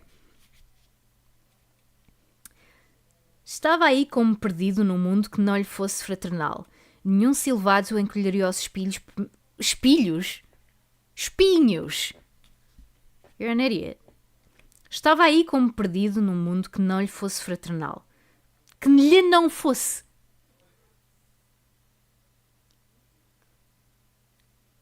I thought that delivery was terrible and decided to just say it anyway. Then you started laughing and I started questioning myself. Dude, it was a really good pun. It was a really good pun. It deserves a laugh. I'm not one to shunt a perfectly good pun just because the delivery might be slightly off.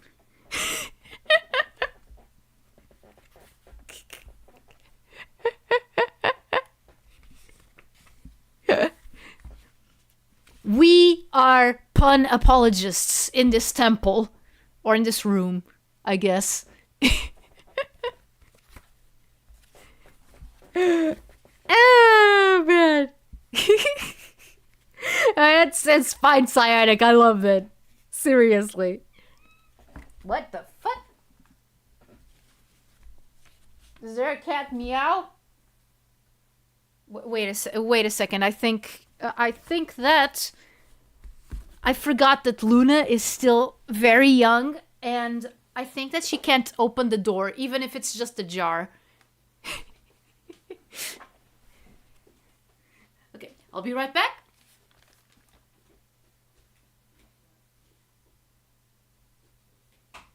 Hi, Betsy. Where did Luna go? You don't know?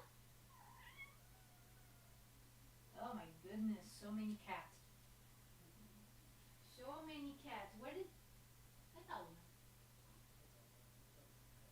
Oh, se calhar... Oh, yeah, ela está aqui. Olha. Yeah, come here. Come here. Silly. You're silly. Yeah. Okay.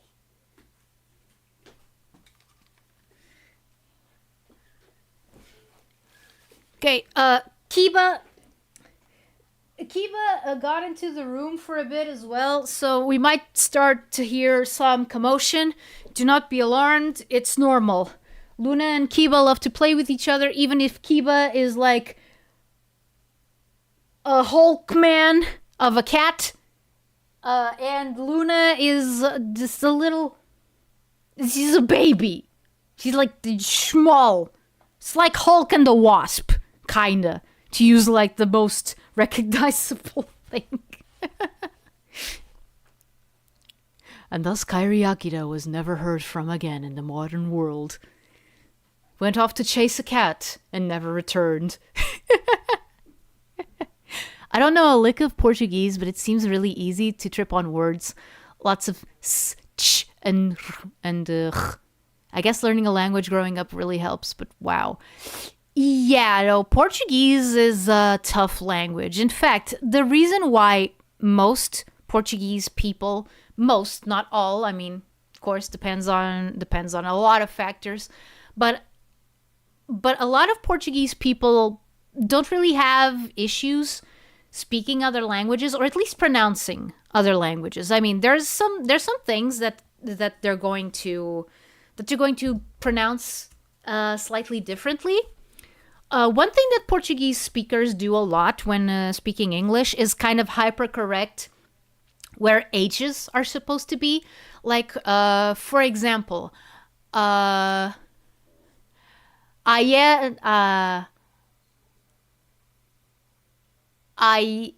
add haggis for breakfast. But then you go and say like a word that starts with A. Who would have haggis for breakfast? What the frick? Starting to think that I really might be possessed. And this time it was a Scotsman. Probably on a horse. But yeah, like, for example,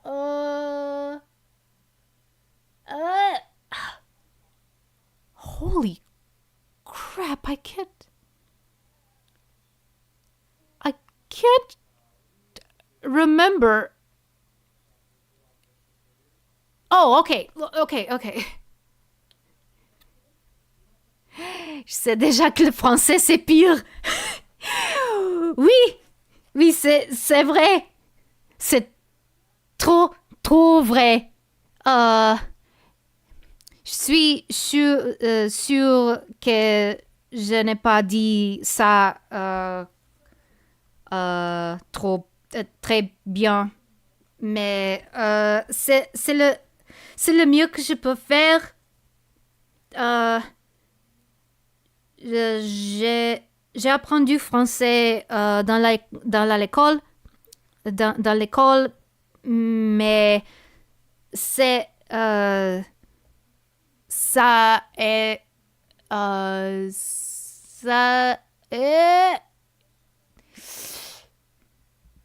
ça est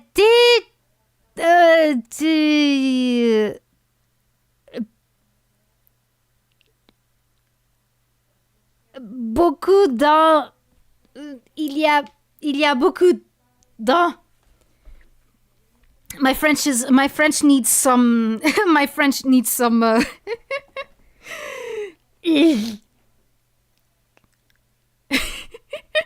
Are you sure you're inspirited by the Scotsman and not the horse? Probably. Next week, Duolingo stream. I mean, if you guys want. If you guys want, I could do a Duolingo stream. Gotta brush up on my Hawaiian.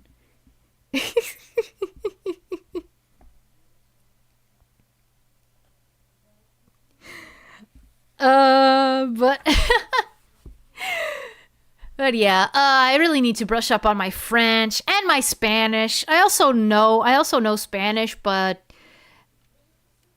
il y a de cela très longtemps. Oh yeah, yes, that's exactly it. Ah, dang it. Thanks, Frank. Yeah.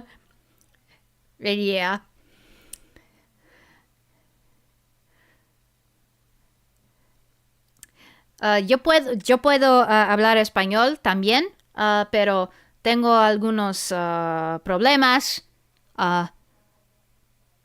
especialmente con el acento que debo usar, porque tenemos el español de Castilla, de España, y el español de América Latina tienen una pronuncia ligeramente diferente con los S en particular. Yo nunca sé cuál pronuncia debo utilizar. So yeah. That's an issue that I have with Spanish. I never know whether I should use I never know if I should use European Spanish or Latin American Spanish. And even within Latin American Spanish, there's like a ton of variation. So yeah. Well, thank you. Thank you. I need to rewatch Wakfu. My brother restarted watching Wakfu not too long ago. And I need to see if I rewatch the first episodes as well, so I can accompany him, so we can watch it together. Speaking of which, we've been watching Delicious in Dungeon. It's really good, actually. Mi corazón en fuego. It's probably the only few Spanish I know. Pero puedes siempre aprender más. Tu peux toujours apprendre plus. Let's go through all the Latin languages. Yeah, podes sempre aprender mais. Okay, that sounded a little bit aggressive, the way that I said it in Portuguese. Oh, by the way, that expression, mi corazón en fuego, in Portuguese, is meu coração em fogo.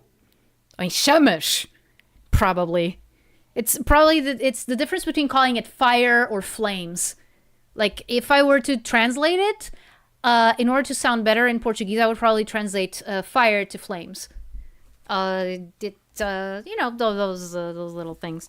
Okay, I've I forgot where I was, but yeah, and you are absolutely right, Frank. There is a lot of difficulty. There's a lot of difficulty with Portuguese because yeah, you do have all of those things, all of those different, like some of the hardest sounds in Portuguese are like, you know, you have the s, you have the sh, you have the nye, nye. Like for example, minha, nye. You know, it's similar. It's similar to the nya in Japanese. You know, like the nya, the sound that cats make, nya. So yeah, nye.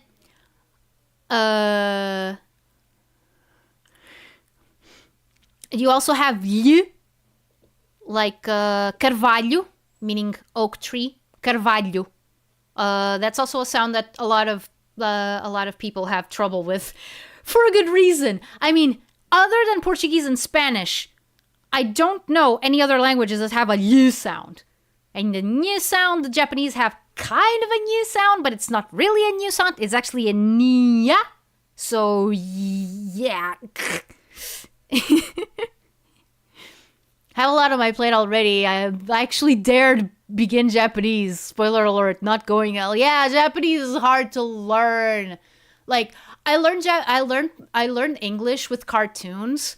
Japanese, I started, if I want to get technical, I started learning Japanese like in 2003 or 4 because I watched a lot of Sonic X episodes. Haha, see? Sonic! We're back. We're back at Sonic. I watched a lot of Sonic X episodes without subtitles in Japanese because I didn't like the 4Kids dub. So yeah, and at the time I didn't even know who 4Kids was. I was like, just random European. Like, okay, I knew 4Kids from some endings of anime that got localized here from the 4Kids version, but I didn't know like the extent to which they changed things. And I didn't vibe with the voices of the characters, particularly Knuckles, because but yeah, I started learning Japanese with Sonic X, and it's interesting that like after like a few episodes, I could already tell a few words. Like for example, I could tell that nani meant what. Or that doyate meant how, or doshite meant why, or something like that. And naze, I could understand that naze and doshite were kind of interchangeable. It was only later that I learned that naze you use more in a literary sense if you're trying to sound, a bit more well learned, which is weird because the first character that I've heard use naze instead of doste was Knuckles. That is still strange to me. To my untrained American ear, I've discovered Portuguese sounds Russian to me. I often mistake the accent for each other. Yeah, like Portuguese has a lot in common, like sound-wise, it has a lot in common with Slavic languages, and I never really understood why it evolved that way. Because if you hear like European Spanish, you would think, okay, so Portuguese kind of evolved the same way, right? So like why did Spanish not drop the open consonants and Portuguese did? Because it's an interesting fact. Okay, I'm gonna pause the reading because this is a very interesting conversation. Okay, so it is a well-known fact that Brazilian Portuguese is closer to the Portuguese spoken like 400 years ago than the Portuguese that people in Portugal speak now.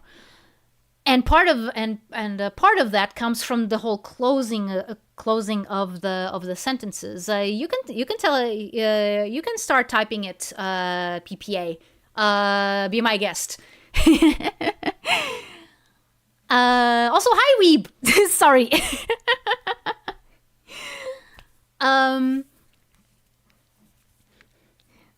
But yeah, because in Portuguese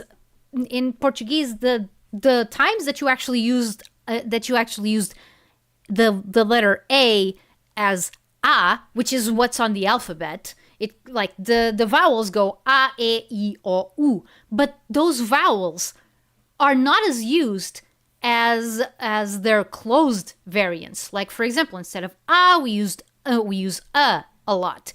Instead of E, we used a lot. E is pretty straightforward. There's no variations that you can really do. Same with U or U. But for O, we also use O a lot more times. It's it's kind of weird how it evolved that way. But like if you go to Spain, it's Oi, ¿qué pasa? ¿Por qué haces eso? Like in Portugal, it's like Oi, o que se passa? Por que estás a fazer isso? Porque fazes isso? Se eu quiser, if I want to use like the same sentence structure. But yeah, you can notice the difference, and I don't understand why Portuguese evolved this way. It's kind of bizarre. Because like if you go like and compare European Spanish with Latin American Spanish, there's some differences in pronunciation, but it's not really the vowels that distinguish it. I mean, it does sound a little bit more closed off. Yes, that is true. But it's not it's not as much of a difference between Brazilian Portuguese and European Portuguese. Like, and I really don't understand. Okay, Frank, bye. Oh wow, so many languages in my head right now. Arigatou gozaimasu. One day I started playing Digimon Survive and set the language to French because I wanted to practice my very rusty French. I discovered that I was so slow in reading the French dialogue that I actually understood what the Japanese voiceovers was saying before I'd finished reading. I caught so many common Japanese phrases that I got the gist of the conversation before I'd actually read the subtitles. Oh, dude! That is awesome when it happens. And that's one of the reasons why if I want anime DVDs, I'll import them from France. Because I know enough French that I can follow the subtitles, but I also know enough Japanese that I can get the gist of it. Like, if I hear the Japanese and read the French subtitles, I'm making the connections already. So, yeah. No. That is awesome. That is awesome and felt. Like, for example, you know that I'm a fan of Nadia and the Secret of Blue Water, right? I do have a box set of the entire show. And I imported it from France. And it doesn't have subtitles in any other language, just French. So, yeah. Okay, new around. Bye, have fun in whatever you're going to do next.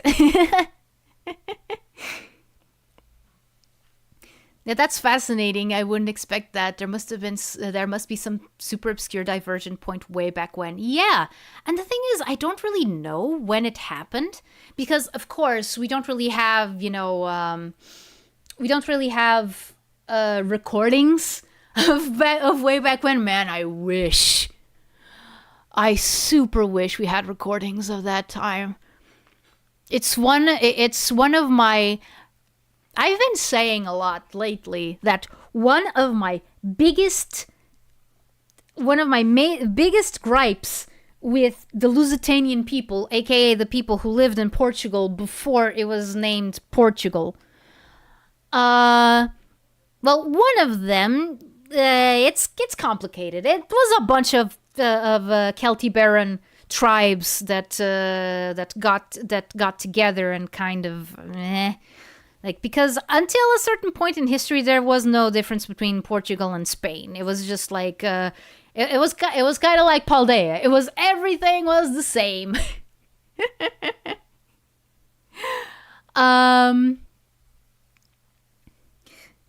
But yeah, one of my major gripes with the Lusitanian people is that since they were Celtic, they didn't leave a lot written.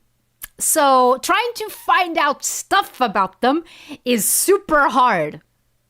And it's so frustrating.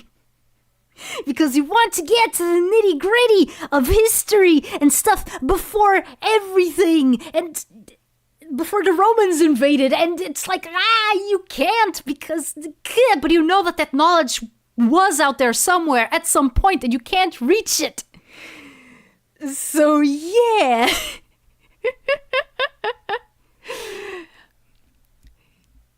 Yeah, surreal experience. And smart, too. I'd like to see Nadia and the Secret of Blue Water dubs. I think it actually had an English dub. I think that you try to look for it, you can find it. If I'm not wrong, it was ADV. It was one of those dubs that was, kind of like almost artisan-like, Like they didn't really. It feels like it was done like I don't know, not very professionally, but with heart. I think. I am not sure. It's been a very long time since I ever heard any clips from it. But yeah. Half of all European cultures and languages is just Germans LARPing as Romans. I mean, yeah. Yes, indeed. Also, I find it interesting that Romans went from going like, oh my god, pants, they're so uncivilized, to going like, oh, they don't wear pants, they're so uncivilized. That was an interesting shift in narrative. Same, old American recordings are super cool. We have a couple preserved. I love hearing how different the accents were. Yeah. Someone will get it. Someone will get what? Someone will get what? ADV dubs were always a coin flip. Love the passion, but sometimes they weren't the best fit. Yeah. Yeah. No, it is one of those things. But man, dang it, PPA, you got me thinking about how about how a lot of European culture is, just like completely intersected, and you can see that in the monarchies, in the monarchy lines. Like, they were all related to each other. They were all related to each other. In fact, the incest was so bad that you have, the meme king, though he was a king from Spain, not Portugal. But we also had some things in Portugal, like, for example, the fact that one of our kings only ascended to the throne because his older brother died, and he was, like, super, super sick. So the next king was their other brother, who ousted the sick king. Oh, man. And I'm pretty sure that a lot of that sickness had to do with, the whole genes thing. But, yeah. Actually, now that you mentioned it, Cyanic, I didn't watch the French dub. I didn't watch the French dub of Nadia yet. Even though I have the box set, like, right here. I can, like, stretch my hand and get it. Yeah, I haven't watched the dub yet. And it should it should be interesting because French dubs have disappointed me before, namely with Kung Fu Panda. Like, I was expecting, like a really good quality, solid dub, especially since France has had such a long history of dubbing. So I was just assumed, oh, hey, they probably know what they're doing. It turns out that the dub wasn't bad, but it was also not anything special. Like, I got more enjoyment out of watching the Arabic dub of Kung Fu Panda. I thought that they were better. Like if I had to compare the two, the Arabic dub was also like not, like the best around, but it was higher in quality than the French one. Blue Water was a dub group. Oh, wait, no. Blue Water. Was it the one? Wait. Was it the one that dubbed Pretty Cure in Canada? Because I remember, okay, so like in Canada, there's like these sort of tiers of dubs, and like the Ocean Group, I think, is the biggest one. Like, I could be wrong, but it's like, for example, the people who made Beast Wars, or voiced Beast Wars and Beast Machines, and all of that, like your Gary Chalks, your Richard Newmans, your Ian James Corlett's, your Brian Drummonds, etc. Your Tabitha St. Germain's, your Kathleen, what was her name? Can't believe Kathleen Barr, there you go. Like, those people. And I think that most dubs in Canada are done in, I think, Vancouver, but there's like the high tier ones, like these ones that I mentioned.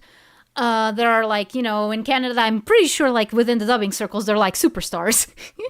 and then it kind of goes down a little bit. Like, you have the guys that did like Total Drama Action. Total Drama in general, which are like very specific for Total Drama. And then like I may be talking about out of my butt. You have also the people who worked with Nelvana before it closed down. And then there was I think Blue Water. Yeah. I think it was Blue Water. My brother knows because there was one group. There was one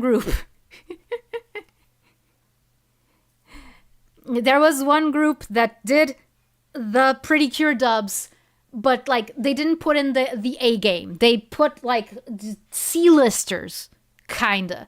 Like nothing against the actors, but it's like if you saw Pretty Cure in English, you could tell that it wasn't done by, people who actually knew what they were doing, what they had on their lap. Ocean Group, Blue Water. Yeah, like I said, I think it's like a sort of a tier thing. I am gonna have to ask my brother about it. Do you have a favorite French dub for an anime? I've not watched one yet. Let me think. What did I already watch? Already watch in French? I mean, if you want something that is actually French from the get-go, so that it can give you like an idea of what French voice acting is like, straight up, not dubbing, voice acting, Wakfu is a good place to start.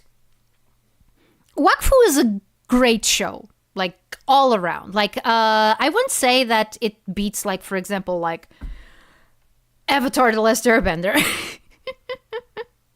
It's kind of hard to beat Avatar because it was so well constructed from the beginning. Wakfu has this little bit of an issue in which, let me put it this way. Avatar made you understand what it would be like to live in that world, even if you're not involved in the big happenings. Wakfu is a little bit different in that the characters that you are following are the big happenings, just like an Avatar, but it focuses almost exclusively on them. Like, you don't really get a feel for how people in this world live. Granted, I think that might have been because the show was based on an MMO. So they were counting on the MMO to do a lot of the heavy lifting for the show in that regard. You do get like interesting characters that they come across and stuff, but the emphasis especially after a certain point becomes very much what these characters are doing is the only thing that is important in this entire world. And I have a little bit of an issue with that, but you know. No, Dragon Ball Encyclopedia says they're literally the same group. Oh, okay. I stand corrected then. Like I said, I don't know all that much about the Canadian dubbing scene. I know a bunch of names, mostly from like what can be considered like, you know, the veterans right now. But yeah, no. Okay then. Good to know. Oh yeah, I had downloaded all of Wakfu as a kid years ago, but never ended up seeing it, sadly. I'll have to re-download it. Yes, please do. Please do. I don't think it has an official release in the US or in like the whole of America. Like if you have Netflix, it's available on Portuguese on Portuguese Netflix, basically.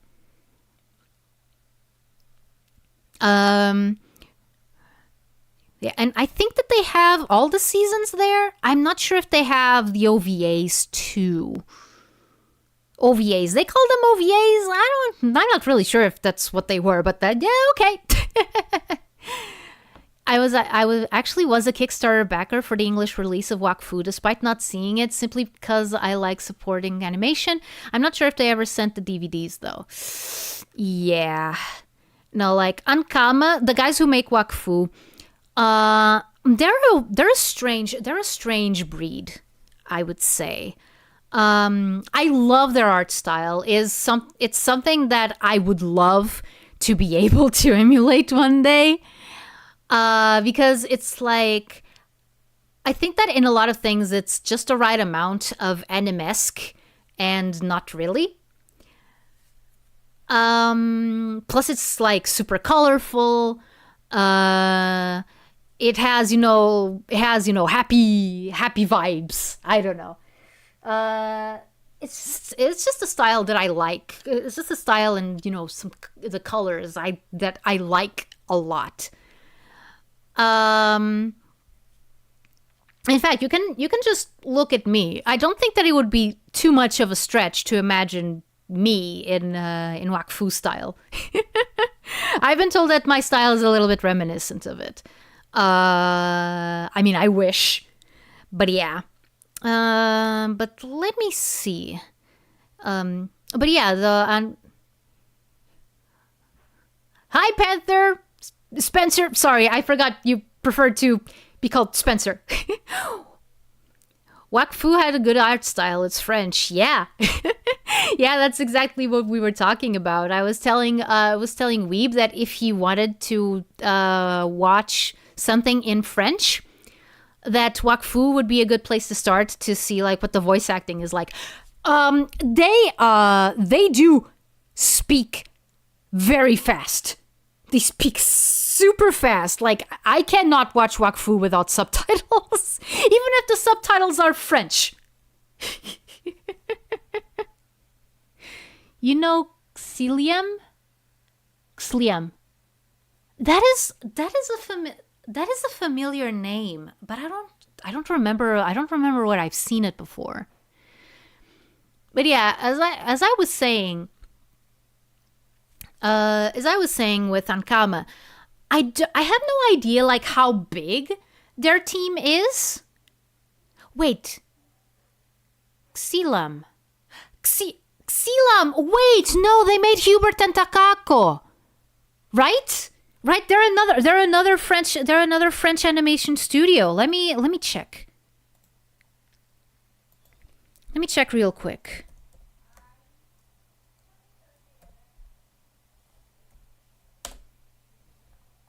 Xilam Animation, yes!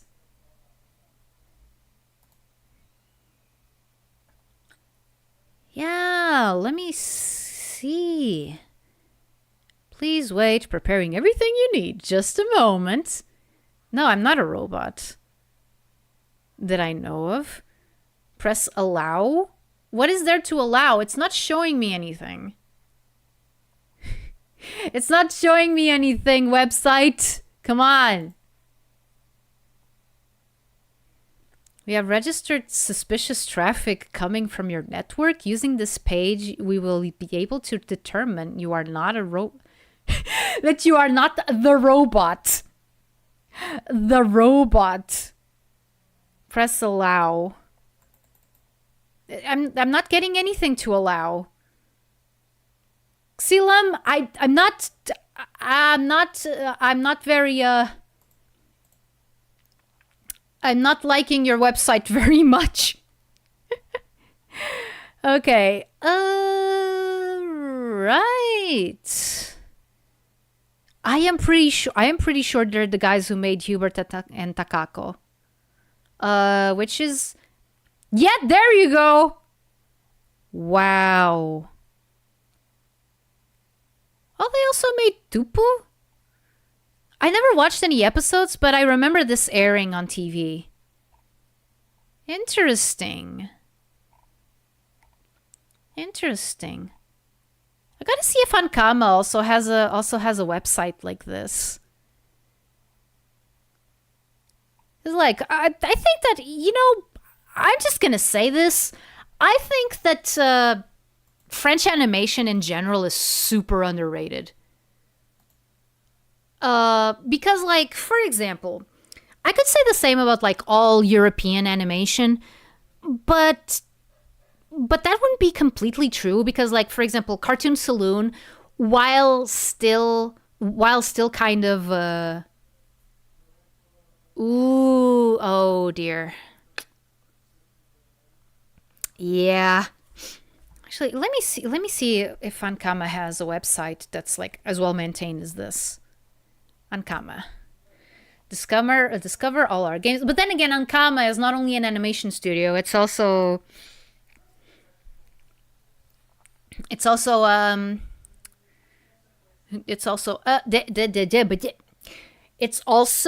a game studio.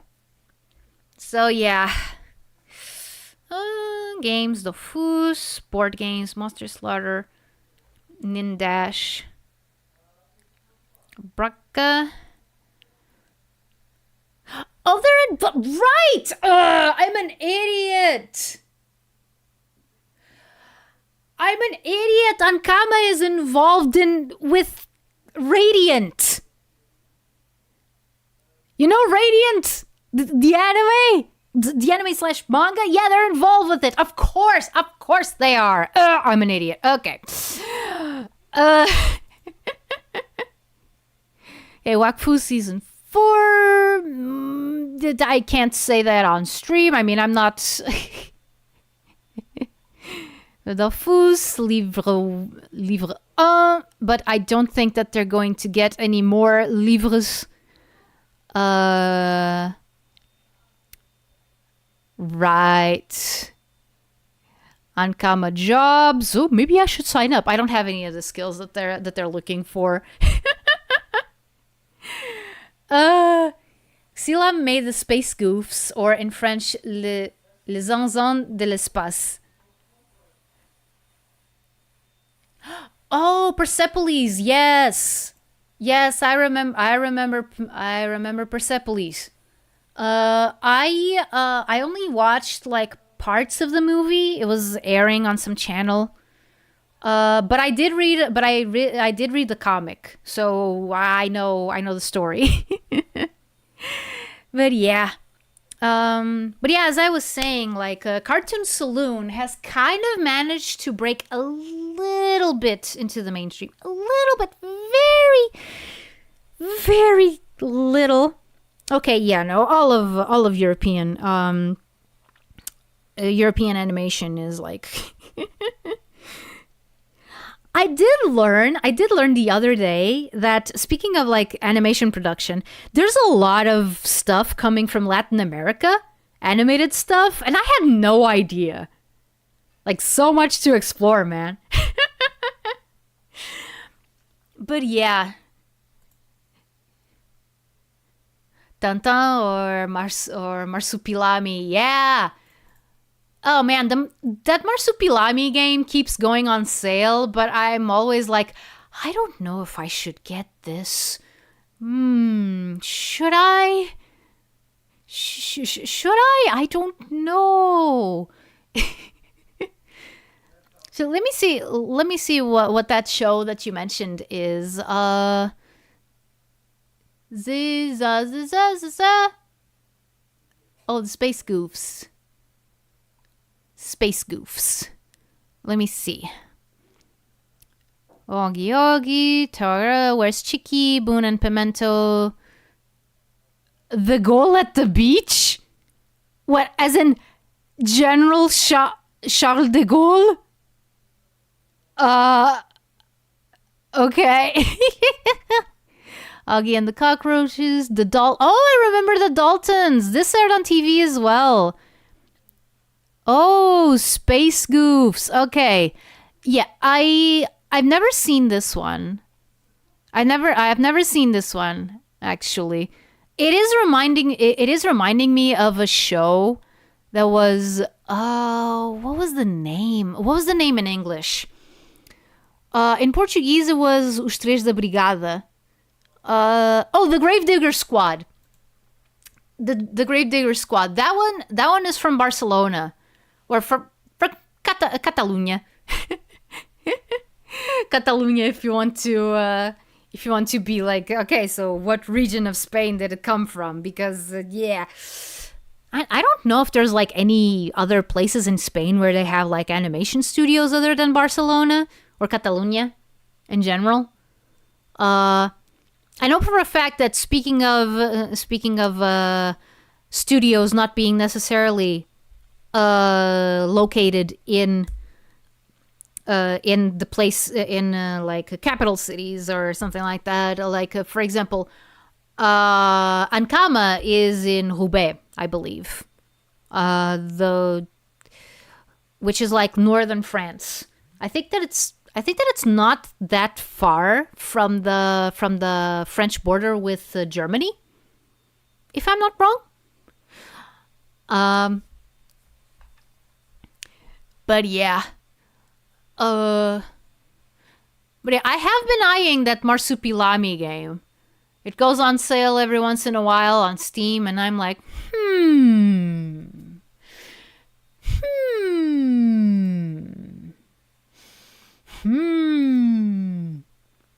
Also, I gotta come clean. I've never read Tintin. How the heck am I supposed to say his name? I'm speaking in English, but I'm used to saying his name in Portuguese, but in French, the pronunciation is different. So, I don't...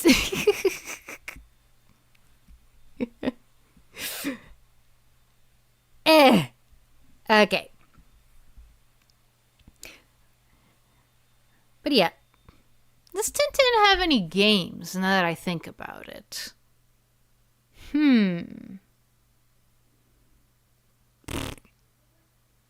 Don't remember. Gasp? What gasp? What happened? What happened, PPA? Are you hurt? Did little Timmy fall down the well?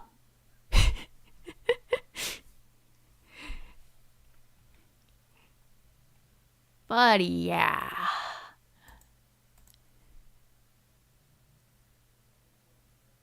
In the German version, he's just Tim.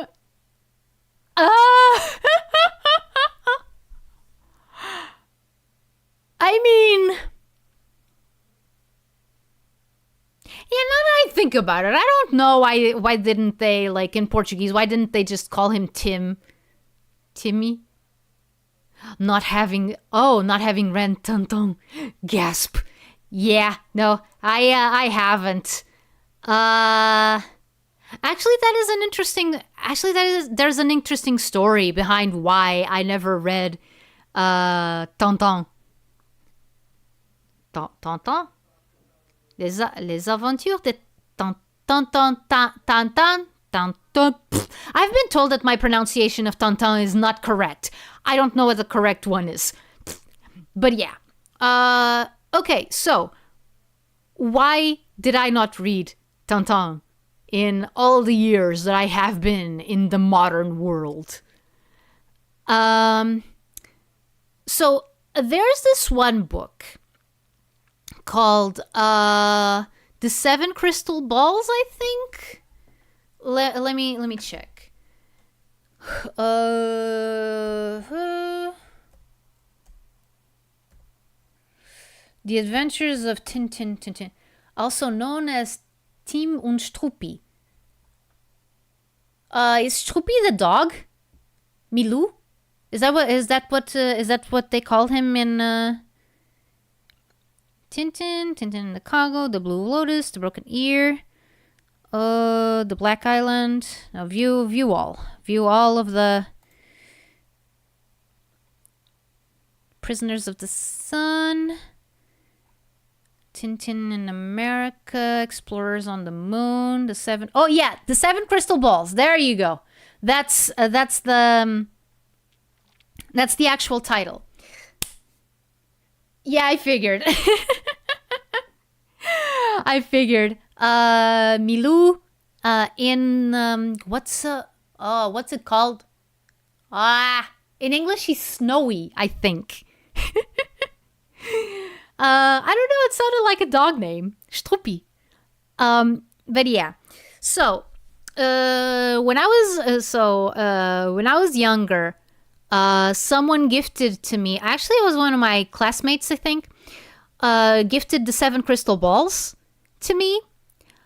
The book, not the 7 literal crystal balls, but that would have been nice. And I was kind of excited because, like, at the time, like, I liked Asterix, but I wanted to branch out to other, like, Franco-Belgian, Francophone comics. So I was kind of excited. But then I opened it and I fell on a page that had this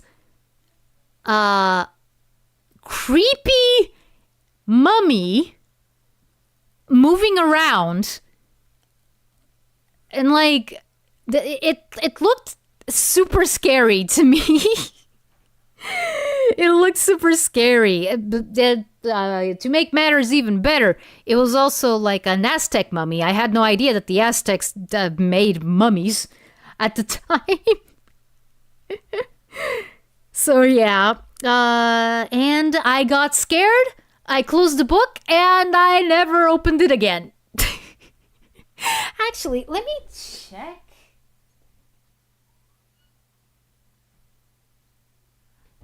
I think I have it here. Hold on. Hi, Looney.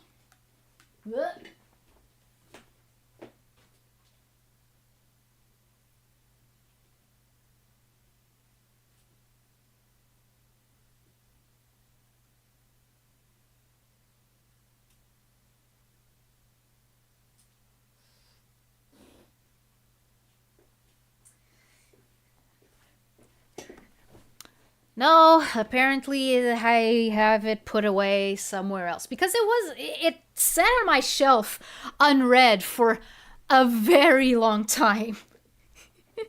And then I had to move all the stuff in my room and I don't know where it is right now. Hello, Luna. Do you want to join me? Oh no, she threw herself back. But yeah, and I think that in my mind, it was like, oh, this one book had this thing that scared me, so that means that all the other books are also gonna have stuff that scares me. So I never gave Tintin a shot, even though I really should have, because I mean it's one of the classics of comics. It's one of the classic comics of all time. I mean, so yeah, I do wonder what the mummy's deal was, because like I know that Tintin sometimes delves into like magic and stuff, or maybe I'm just misconstruing things, but I seem to remember specifically an episode, because like the animated show also aired, or what could be considered a show, because they were like I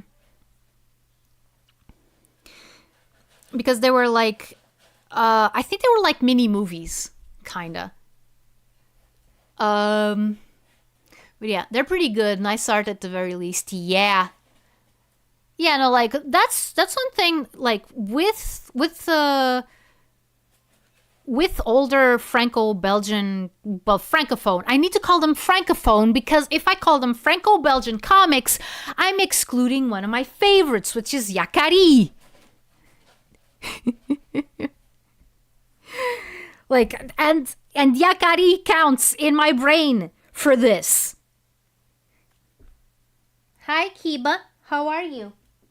Are you gonna... If it isn't magic, it's hallucinogenic drugs or pseudoscience. Oh, yeah. I mean, there's a book where they go to the moon. They go to the But yeah, as I was saying, I remember this episode that ends with aliens being real. I think it's Cigars of the Pharaoh, I'm not sure. But like, yeah, aliens end up being real or something. And they hypnotize everyone to forget that they exist. Except for Milou, because he's a dog. Milou, Stroopy, Snowy. But yeah, as I was saying, the thing about Francophone comics, especially ones from like all over the 20th century, I would say, that's one thing that they never skimped out on. It was the art. What? Where are you? Why are you meowing? Where's the... Hello? Am I interrupting anything, guys?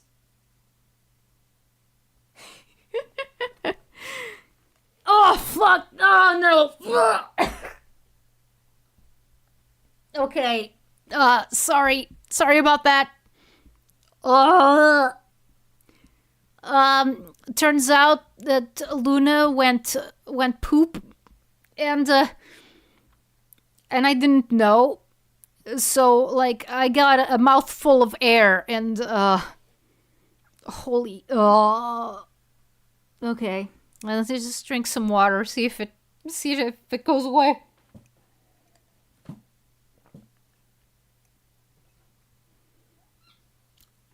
Wow.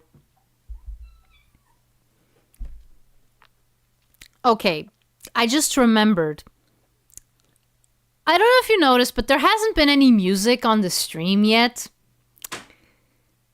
I had picked the soundtrack for the stream, but here's the thing. I forgot to put it on.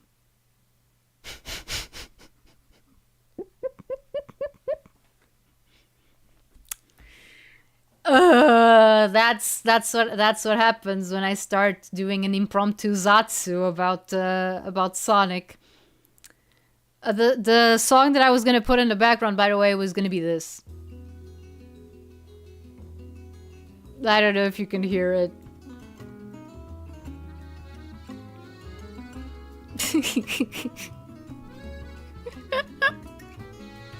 Oh man, I can't laugh too much. Oh, the smell.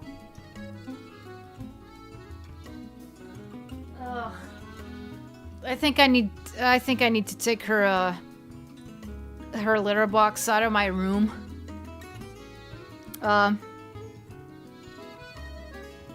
She's no longer like a small kitten. I think she can hold it in through the night. Probably. I don't know. Oh! It's simply been playing 433 on loop this entire time. Oh man. That's... Luna, what did you do? Oh no, oh no. Hello. Hello. What are you doing here? What are you doing here? Did you make a stinky poop? Did you make a stinky poop? Yeah? You made a stinky poop. Do you want to say anything to the chat? You want to say anything to the consulters? Hopefully don't bite the mic. No? Nothing? You're not going to say anything? One thing that is weird to me about this kitten is that I can pick her up. I'm not used to being able to pick cats up. It's a good thing that she's getting used to it while she's small. Isn't that right?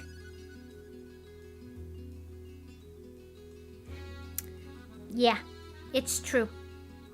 It's true, isn't it? I'm not gonna say anything. You meow so much, and now you're just... Crazy kitty. Okay. There you go.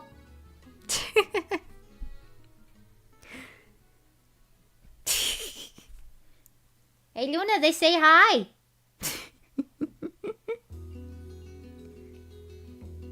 Yeah, I know. She's done her business, and now she leaves. Of course. Of course. Typical cat. Oh no, she's back. Okay, I'm starting to think she doesn't know what she wants. Isn't that right, Luna? Yeah? Oh boy. But yeah. Interesting stuff. And this ended up being a stream this ended up being more of a Zatsu than actually doing what I set out to do. But then again, I'm not really surprised. And I think it was still fun. I think it was still fun. I'm probably gonna finish. I'm probably gonna finish here. Maybe I'll do this again, but like guerrilla. Cause like for next week, what do I have planned for next week? I think it's back to Kingdom Hearts. Also, I need to make my plans for July. I already know that the first week is out, and then again, I don't know. I don't know if I should just put it off completely. Yeah, no. Next week it's Kingdom Hearts, and then a week after it's going to be Sonic Mania because it's going to fall. Well, it doesn't fall on Sonic's birthday, but it's the day before. So I went like, you know what? That's a great time for me to try beating that game once and for all. Because I know I can do it. I just gotta get my groove on, man.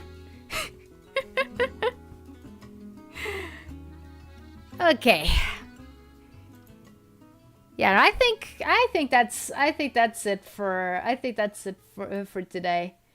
Thanks for being here, guys. I knew that this wasn't going to be like completely straightforward. I know myself. I derail myself a lot. And then I get possessed. Also doesn't help. And then Luna starts dream projecting onto me. Also doesn't help. So, yeah. I think we better end here. I'm starting to get very hungry. I don't usually get hungry this early, but I think I'm gonna take the cue from my body and just go and have some dinner a little bit earlier.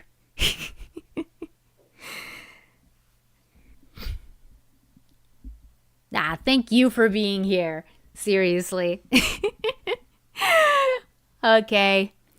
Whether you're watching this live or the VOD or lurking, know that your presence is always appreciated. And see you soon, or as they say in Atlantis, ekaze! Bye! I'll make a summary of what I read on YouTube community posts later. Okay, bye!